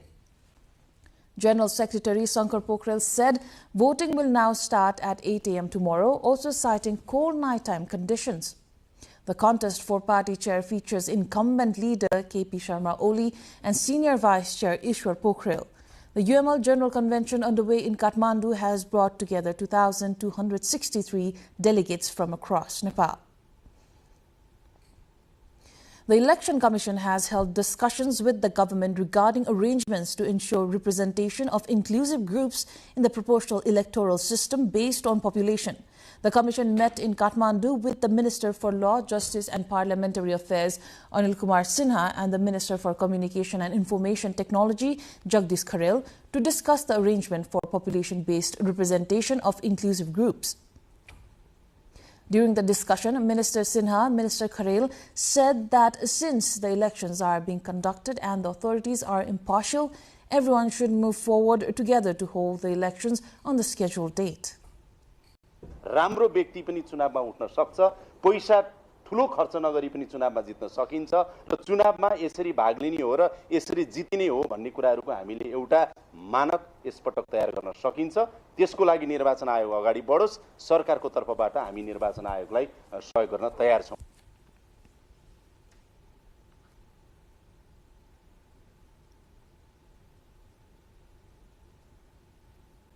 खर्च गर्ने प्रयास गर्नु हो भने त्यसलाई कडाइका साथ आयोगले नियन्त्रण गर्छ। यदि खर्च गरेको त्यसरी देखियो भने दलका उम्मेदवारको मनोनयन पत्र नै दाखिल गरियो भने त जरै काट्दैछ रुख त मर्यो नि। Acting Chief Election Commissioner Ram Prasad Bhandari stated that political parties were urged to ensure the elections are conducted economically. As winter deepens across Nepal, families are resorting to unsafe heating methods to keep warm, raising fears of fires, suffocation and fatalities. Cold waves and dense fog are intensifying from the mountains to the plains, prompting authorities to urge vigilance and precaution to prevent avoidable winter tragedies. The onset of Nepal's dry season has triggered a sharp rise in fire-related disasters.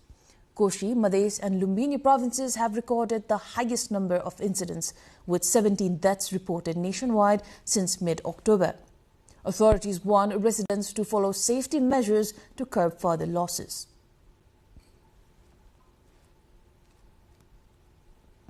Nepal has officially begun its quadrennial tiger census from today. The launch was marked by a formal inaugural program held in Sauraha Chitwan in southern Nepal. The tiger census in Nepal is conducted every 4 years with support from the Nepali Army, Buffer Zone and Community Forest Users Committees. For the 2026 count, 25 technical personnel are mobilized and 1,100 camera traps are installed to estimate the population through photographic analysis. Currently, 18 problematic tigers are caged across the country. Globally, as of 2025, there are 5,357 tigers, mostly in India, followed by Russia, Indonesia, Nepal, Thailand, Bhutan, Malaysia, Bangladesh, Myanmar, China, Vietnam and Laos. Now, the value of the US dollar climbed to a record high against the Nepali rupee on December 16. According to the Nepal Rashtra Bank, NRB, the buying rate of $1 has been fixed at 144.88 and the selling rate at 144.48 for today. According to the central bank, the buying rate of 1 European euro has been fixed at 170.20 Nepali rupees and the selling rate at 170.90.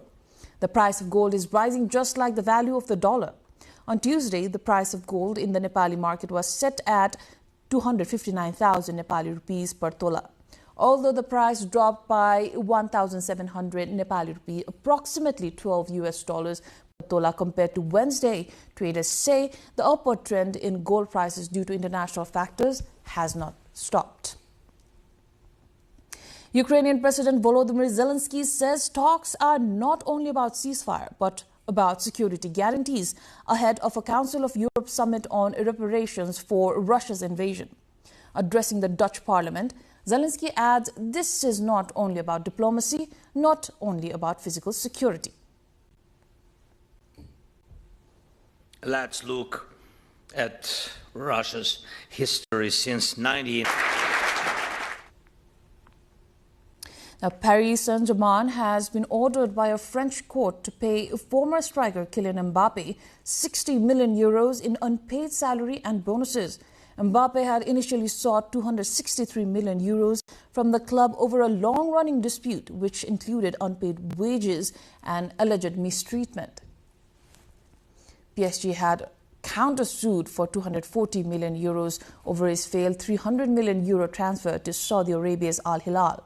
The court ruled that PSG failed to pay 3 months of salary in 2024, along with an ethics bonus and signing bonus. Mbappe joined Real Madrid on a free transfer the following summer.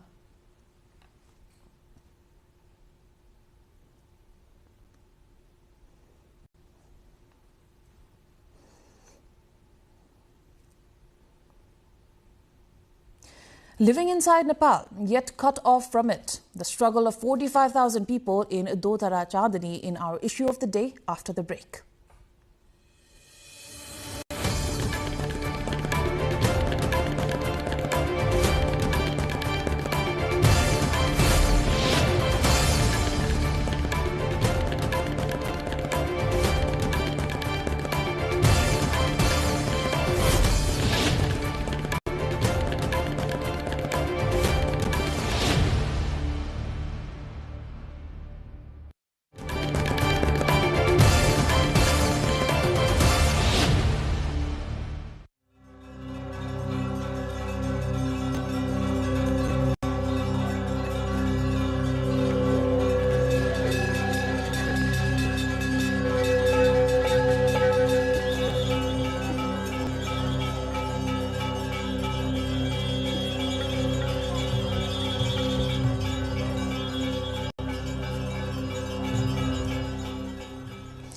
This is NTV World News Hour. Welcome back. Around 45,000 people living in the Dotara Chandni in far western Nepal can best describe the feeling of living in a country but outside the border. The only Nepali settlement inside Indian territory, that too triangled by two mighty rivers, struggle every monsoon, losing lives and property to floods and soil erosion. Basic state services like healthcare, education and clean drinking water are luxury for the denizens. Rojina Rai brings the story. How does it feel living in a country but outside the boundaries? Asks the people of Dotara Chandani municipality in far western Nepal. Known as the longest iconic suspension bridge in Nepal, the Dotara Chandani bridge, the place remains isolated and neglected due to limited state attention. Geographically isolated from the mainland, this area is situated at the far western edge of Nepal, bordering India, prone to flooding, inundation, erosion during monsoon season and border encroachment. The Mahakali River is the sorrow for the people here. लगाएको खेतीबाली पनि हैला लगिदिन्छ सबभन्दा ठुलो बन्दा बान्दिए त Basic state-rendered services, including healthcare, education, and clean drinking water are luxury here. For long, leader remember the around 40,000 residents of the place during election making promises for the same thing almost every time. A permanent embankment along the Mahakali River has been their demand for long. But the issue is something that the country needs to make diplomatic effort with India to pursue. Strangled on three sides by the Mahakali and Jogbura rivers, the people here struggle to survive every monsoon. Hundreds of families have displaced owing to flooding and river erosion in the most remote and vulnerable settlements: Kutia Cover, Pillar number 18 settlement, Sundarnagar, and Patarakhala. Local Mayor Kishore Limbu says the municipality alone cannot bear the financial burden, but both provincial and federal government must prioritize embankment construction. Triangled by two mighty rivers and often battered by floods and soil erosion, basic state services are a luxury the people in Dodhara Chandani dream of. We asked the people there what they expect from the government to improve living conditions on our public pulse today. यो एकदम दुर्गम क्षेत्र छ, border सीमानाको नजिकमा छौं हामीहरु। वर्षेनी बाढी आउँछ, तटबन्ध अलि पक्का बनाए भइदिया हुन्थ्यो भनाइ छ के हाम्रो त। हामीलाई एउटा बाट चाहियो, एउटा के गरे बाटो पिच भए हुन्थ्यो। अरु एउटा हामीलाई एउटा एक कोठे भवन के अन्न भण्डारको लागि।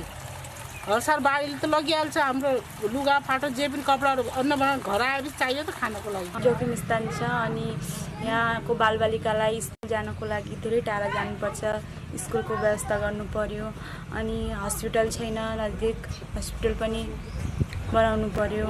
सरकार संस्था कोहीले पनि दुई के एक कमराको घर बनाइदिए पनि राम्रो हुन्थ्यो बाबु, हामीलाई सुविस्ता हुन्थ्यो। हामी सेवा हाउसमा बस्न त सक्छौं हैन, हामीले आफ्नो जोडिया सामान त हामी छोड्न सक्दैनौं नि त। त्यही भएर बाबु त्यो एक कमराको घर भइदिया पनि दिया भए। पिछाडिएको नगरपालिकालाई चाहिँ संघले र प्रदेशले अलिकति हेर्नुपर्ने र लगानी गर्नुपर्ने कुराहरू यो तटबन्धलाई राम्रो गरिदिनु पर्यो। तटबन्ध राम्रो भयो भने यहाँको जनता डुबानबाट बाँच्छन्।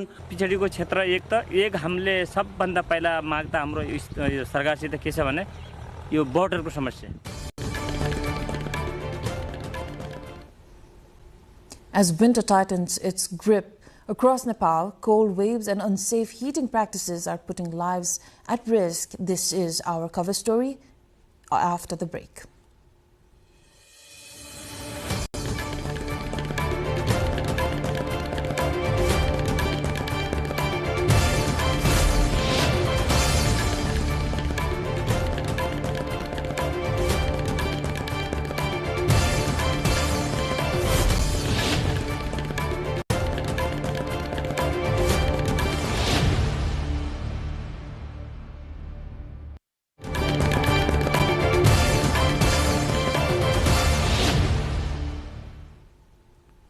Welcome back.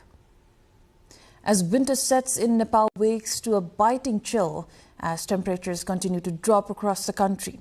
Dense fog and frost have been reported in the Tarai and hilly regions, while the high Himalayas experience freezing conditions. Meteorologists warn that the cold wave, locally known as Sital Lahar, will persist in the coming days, affecting daily life and increasing the risk of cold-related illnesses. Residents are advised to take precautions, especially the elderly and children, as the winter season deepens. A deepening winter chill across Nepal is forcing families to seek warmth through unsafe heating practices, raising fears of fires, suffocation and loss of life. As cold waves and dense fog intensify from the mountains to the plains, authorities are urging vigilance to prevent avoidable winter tragedies. Our colleague Suveksha Rajak takes a look at it.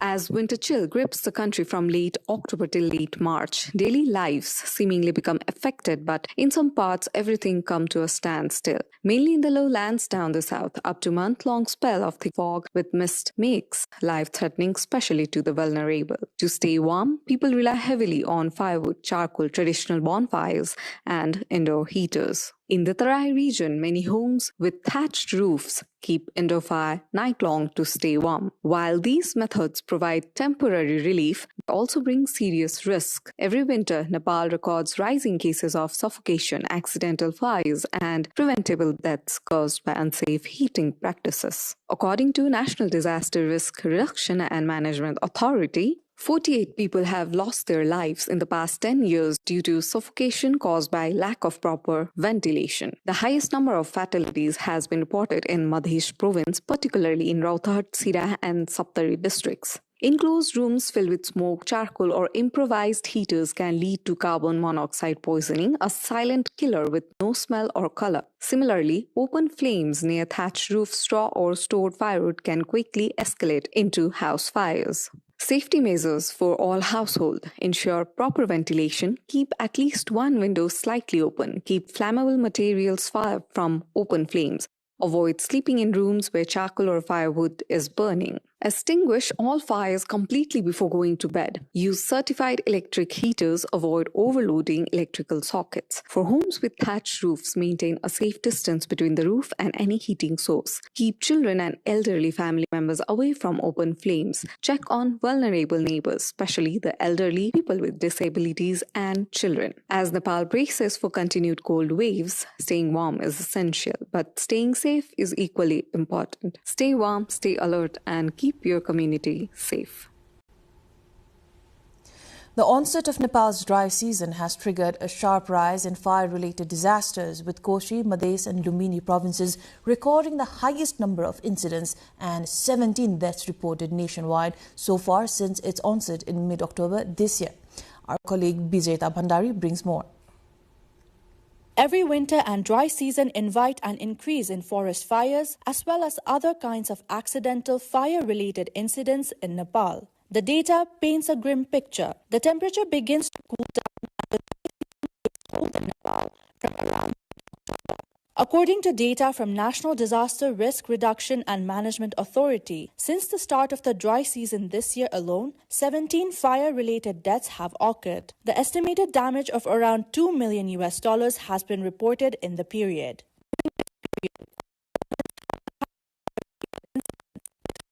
81 reported cases. This was followed by with 181 reported incidents and Lumbini province with 107 reported cases. For fire-related deaths, Madhya province had the highest number with 7 since mid-October. Data from mid-April this year reveals a troubling pattern. More than 2,140 fire-related incidents were reported nationwide, resulting in 43 deaths, with women accounting for an equal or higher number of fatalities. समग्रमा चाहिँ कारण खोज्दै जाँदाखेरि चाहिँ बढी चाहिँ अझ यो विद्युत सर्किटहरू चाहिँ ड्यामेज भएर हैन विद्युत सर्ट भएर चाहिँ बढी घटनाहरू चाहिँ त्यहाँबाट भएको देखिन्छ भने अर्कोमा चाहिँ भान्सामा चुलोमा चाहिँ खाना पकाउँदाखेरि ग्यास लिक भएर पनि आगलागी भएको छ भने खाना पकाउँदै गरेको महिला भान्सेहरूको पनि कपडामा सल्केर उहाँहरूको पनि ज्यान गएको घटनाहरू पनि हामीसँग छ. Since 2015, data shows that 869 deaths have occurred, with over $172 million in estimated damages. Though the authority, under the Home Ministry of Nepal, seems to be running various awareness programs, their effectiveness is being questioned. With a growing and persistent number of fire-related deaths in Nepal over the years, the awareness programs limited within publication and distribution of publicity materials need to reach the most vulnerable communities at the grassroots level. Meanwhile, the only fire truck in eastern district of Dolakha has been out of service for the past 8 months, creating difficulties in controlling fires. Among the 9 local municipalities in the district, only Bhimeshwar municipality has a fire truck which has been non-functional since the past 4 months. Even without stormy weather, 4 fire incidents have occurred since then, causing damage worth millions due to the lack of firefighting equipment, according to the police. Despite the fire truck being the district's only one, no efforts were made to repair it promptly, leaving residents to bear significant losses from fires. Mysore municipality has now initiated the repair work through a contract process as local workshops were unable to carry out the repairs. The government has decided to accept 14.38 billion Nepali rupees soft loan to be provided by the Asian Development Bank for the public finance management and fiscal transfer. Government spokesperson and Minister for Communication and Information Technology, Jagdish Kharel, informed the cabinet meeting held on Monday decided to hand over the building and 115 bighas of land to Ramkumar Sharad Uma Prasad Muraka Provincial Hospital at Lahan Municipality of Sirhat District.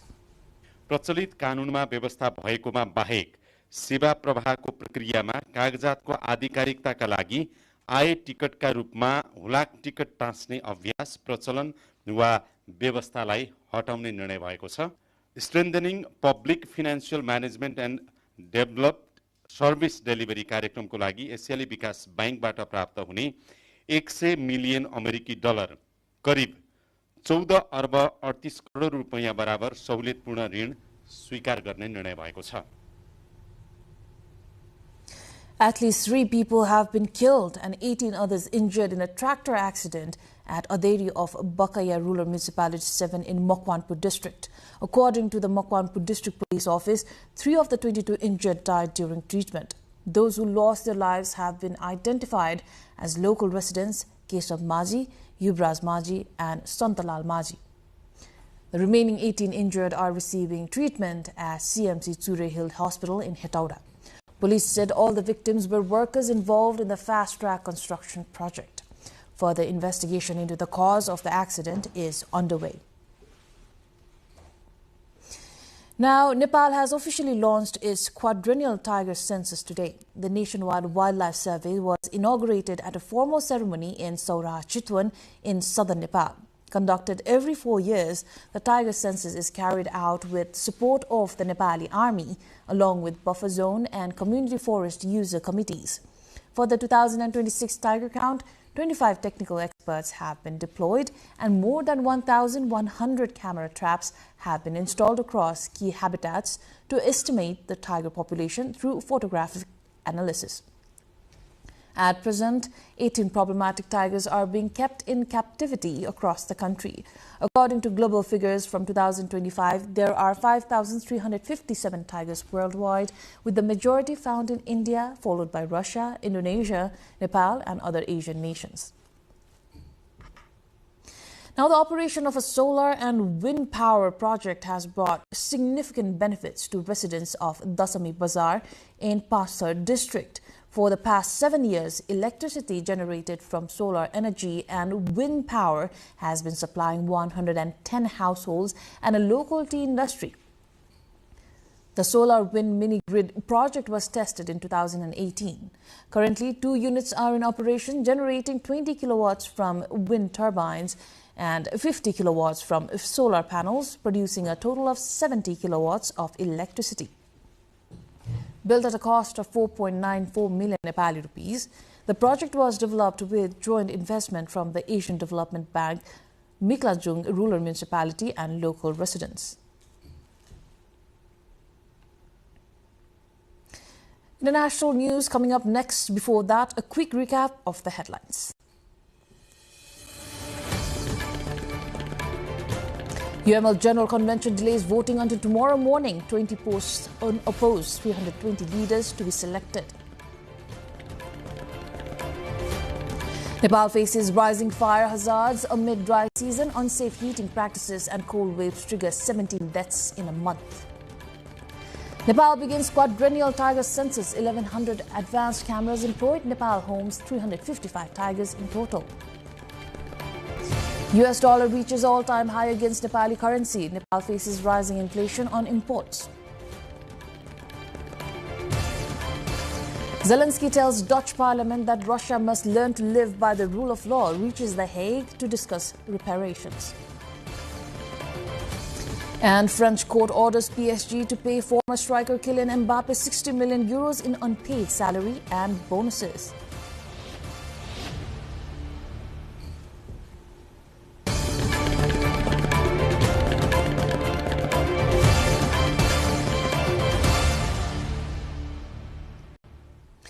Ukrainian President Volodymyr Zelensky says talks are not only about ceasefire but about security guarantees ahead of a Council of Europe summit on reparations for Russia's invasion. Addressing the Dutch parliament, Zelensky adds this is not only about diplomacy, not only about physical security. It's also about making Russia finally learn to live by the rule of law, and describes talks with US officials earlier this week in Berlin as intensive. Meeting in The Hague, top officials will set up an international body to decide on tens of billions of euros of eventual reparations to compensate Ukraine. Ukrainian parents hold their children in basements and shelters every night. Let's look at Russia's history since 19... Thailand said on Tuesday that Cambodia must be first to announce a truce to halt fighting between the two nations after more than a week of deadly clashes in a reunited border conflict. Thai Foreign Ministry spokesperson Mariti Nalita Andama told reporters in Bangkok said that Cambodia must announce the ceasefire first, adding that Cambodia must also cooperate in demining efforts at the border sincerely. Renewed fighting between the Southeast Asian neighbors this month has killed at least 32 people, including soldiers and civilians, and displaced around 800,000, according to officials. Each side has blamed the other for instigating the clashes, claiming self-defense and trading accusations of attacks on civilians.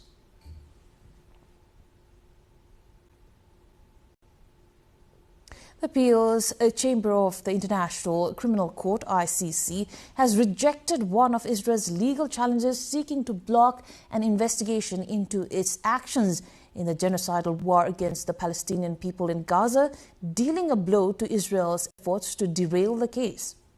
In their decision issued on Monday, judges refused to overturn a lower court decision allowing the ICC prosecutor to investigate alleged crimes in Israel's war on Gaza following the Hamas-led attack on southern Israel on October 7, 2023.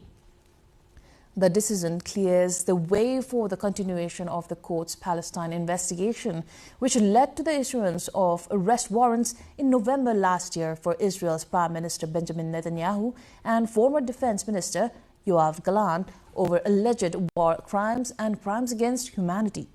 Israel does not recognize the jurisdiction of the Hague-based court and has repeatedly denied committing war crimes in Gaza.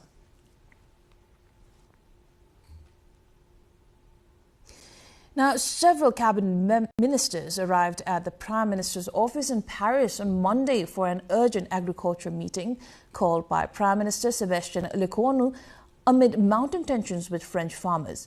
The meeting comes as farmers are increasingly critical of the government's handling of an outbreak of lumpy skin disease, a highly contagious viral illness affecting cattle, and are also protesting against the planned signing of a free trade agreement between the European Union and the Mercosur bloc of South American countries.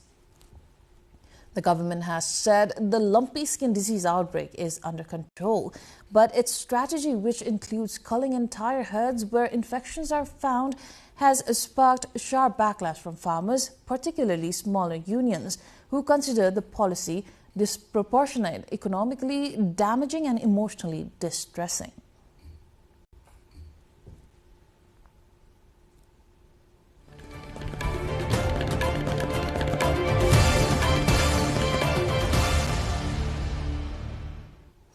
Business news coming up next after a short break.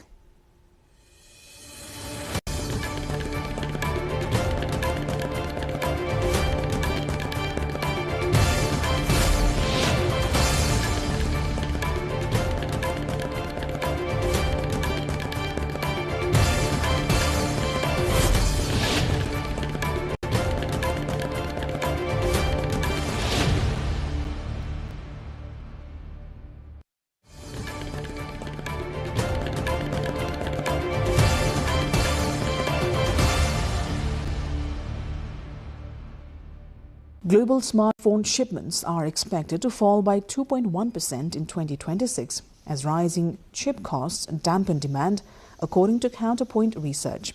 shortages of legacy memory chips are hitting supply chains as manufacturers prioritize high-end chips for AI applications. Chinese brands like Oppo and Honor are likely to be hardest hit, especially in the low-cost segment. Analysts also warn AI server demand could push memory prices sharply higher by late 2026.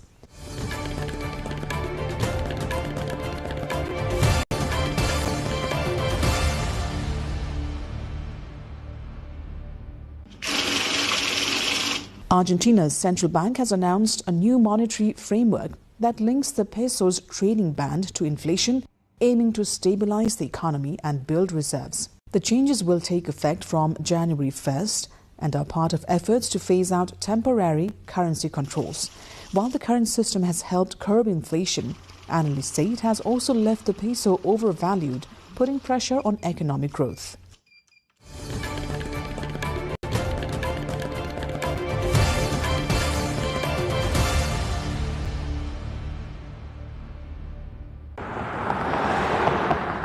Ford says it is pulling back from producing large electric vehicles due to weak demand, high costs and regulatory changes under U.S. President Donald Trump. Instead, the company will focus on hybrids, petrol vehicles and smaller, more affordable EVs. Ford expects the shift to cut profits by nearly $20 billion. The company said the business case for large EVs has eroded as fuel efficiency rules are eased and consumer demand remains lower than expected.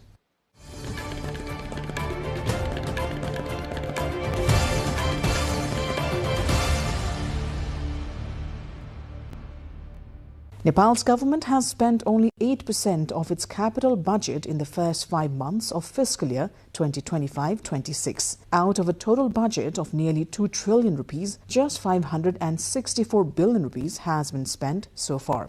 Revenue collection is also lagging, with only 27% of the annual target achieved. Officials say slow spending and weak revenue have pushed the budget deficit to around 150 billion rupees.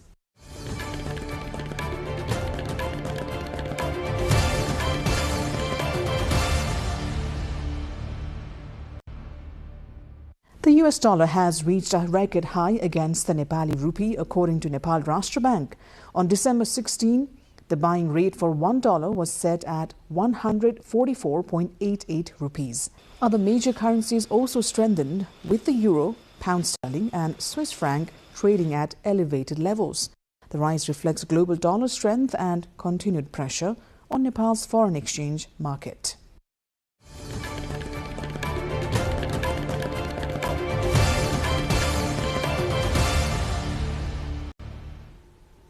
Time for sports update.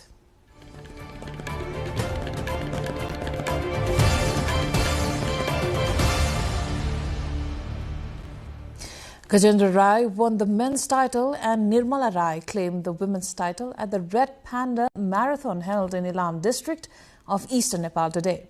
The event was organized to promote tourism and environmental awareness. Gajendra completed the demanding 44.2-kilometer mountain course from Chok Bazar Ilam, which is about 1,120 meters, to Sandakpur Hill, 3,610 meters in 4 hours, 12 minutes and 10 seconds. Gajendra earned a cash prize of 150,000 Nepali rupees, which is about $1,130.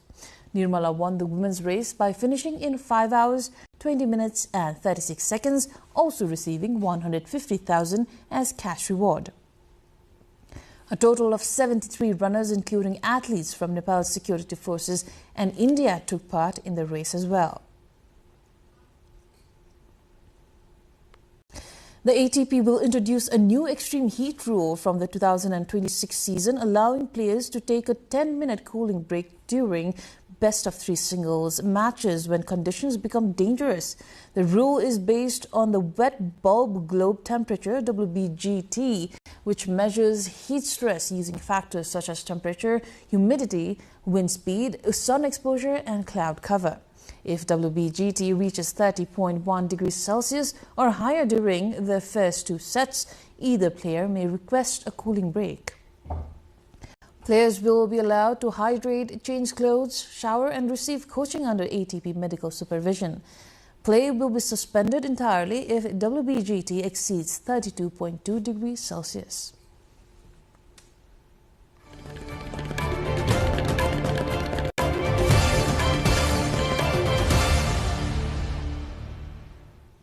Time now for the weather update, first from Nepal and then from around the world.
Now, before we wrap up, let's take a look into the headlines once again.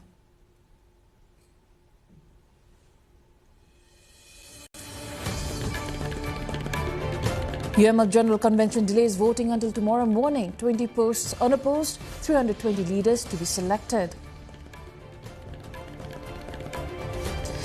Nepal faces rising fire hazards amid dry season. Unsafe heating practices and cold waves trigger 17 deaths in a month. Nepal begins quadrennial tiger census, 1,100 advanced cameras employed. Nepal homes 355 tigers in total. US dollar reaches all-time high against Nepali currency. Nepal faces rising inflation on imports. Zelensky tells Dutch parliament that Russia must learn to live by the rule of law, reaches The Hague to discuss reparations. And French court orders PSG to pay former striker Kylian Mbappe 60 million euros in unpaid salary and bonuses.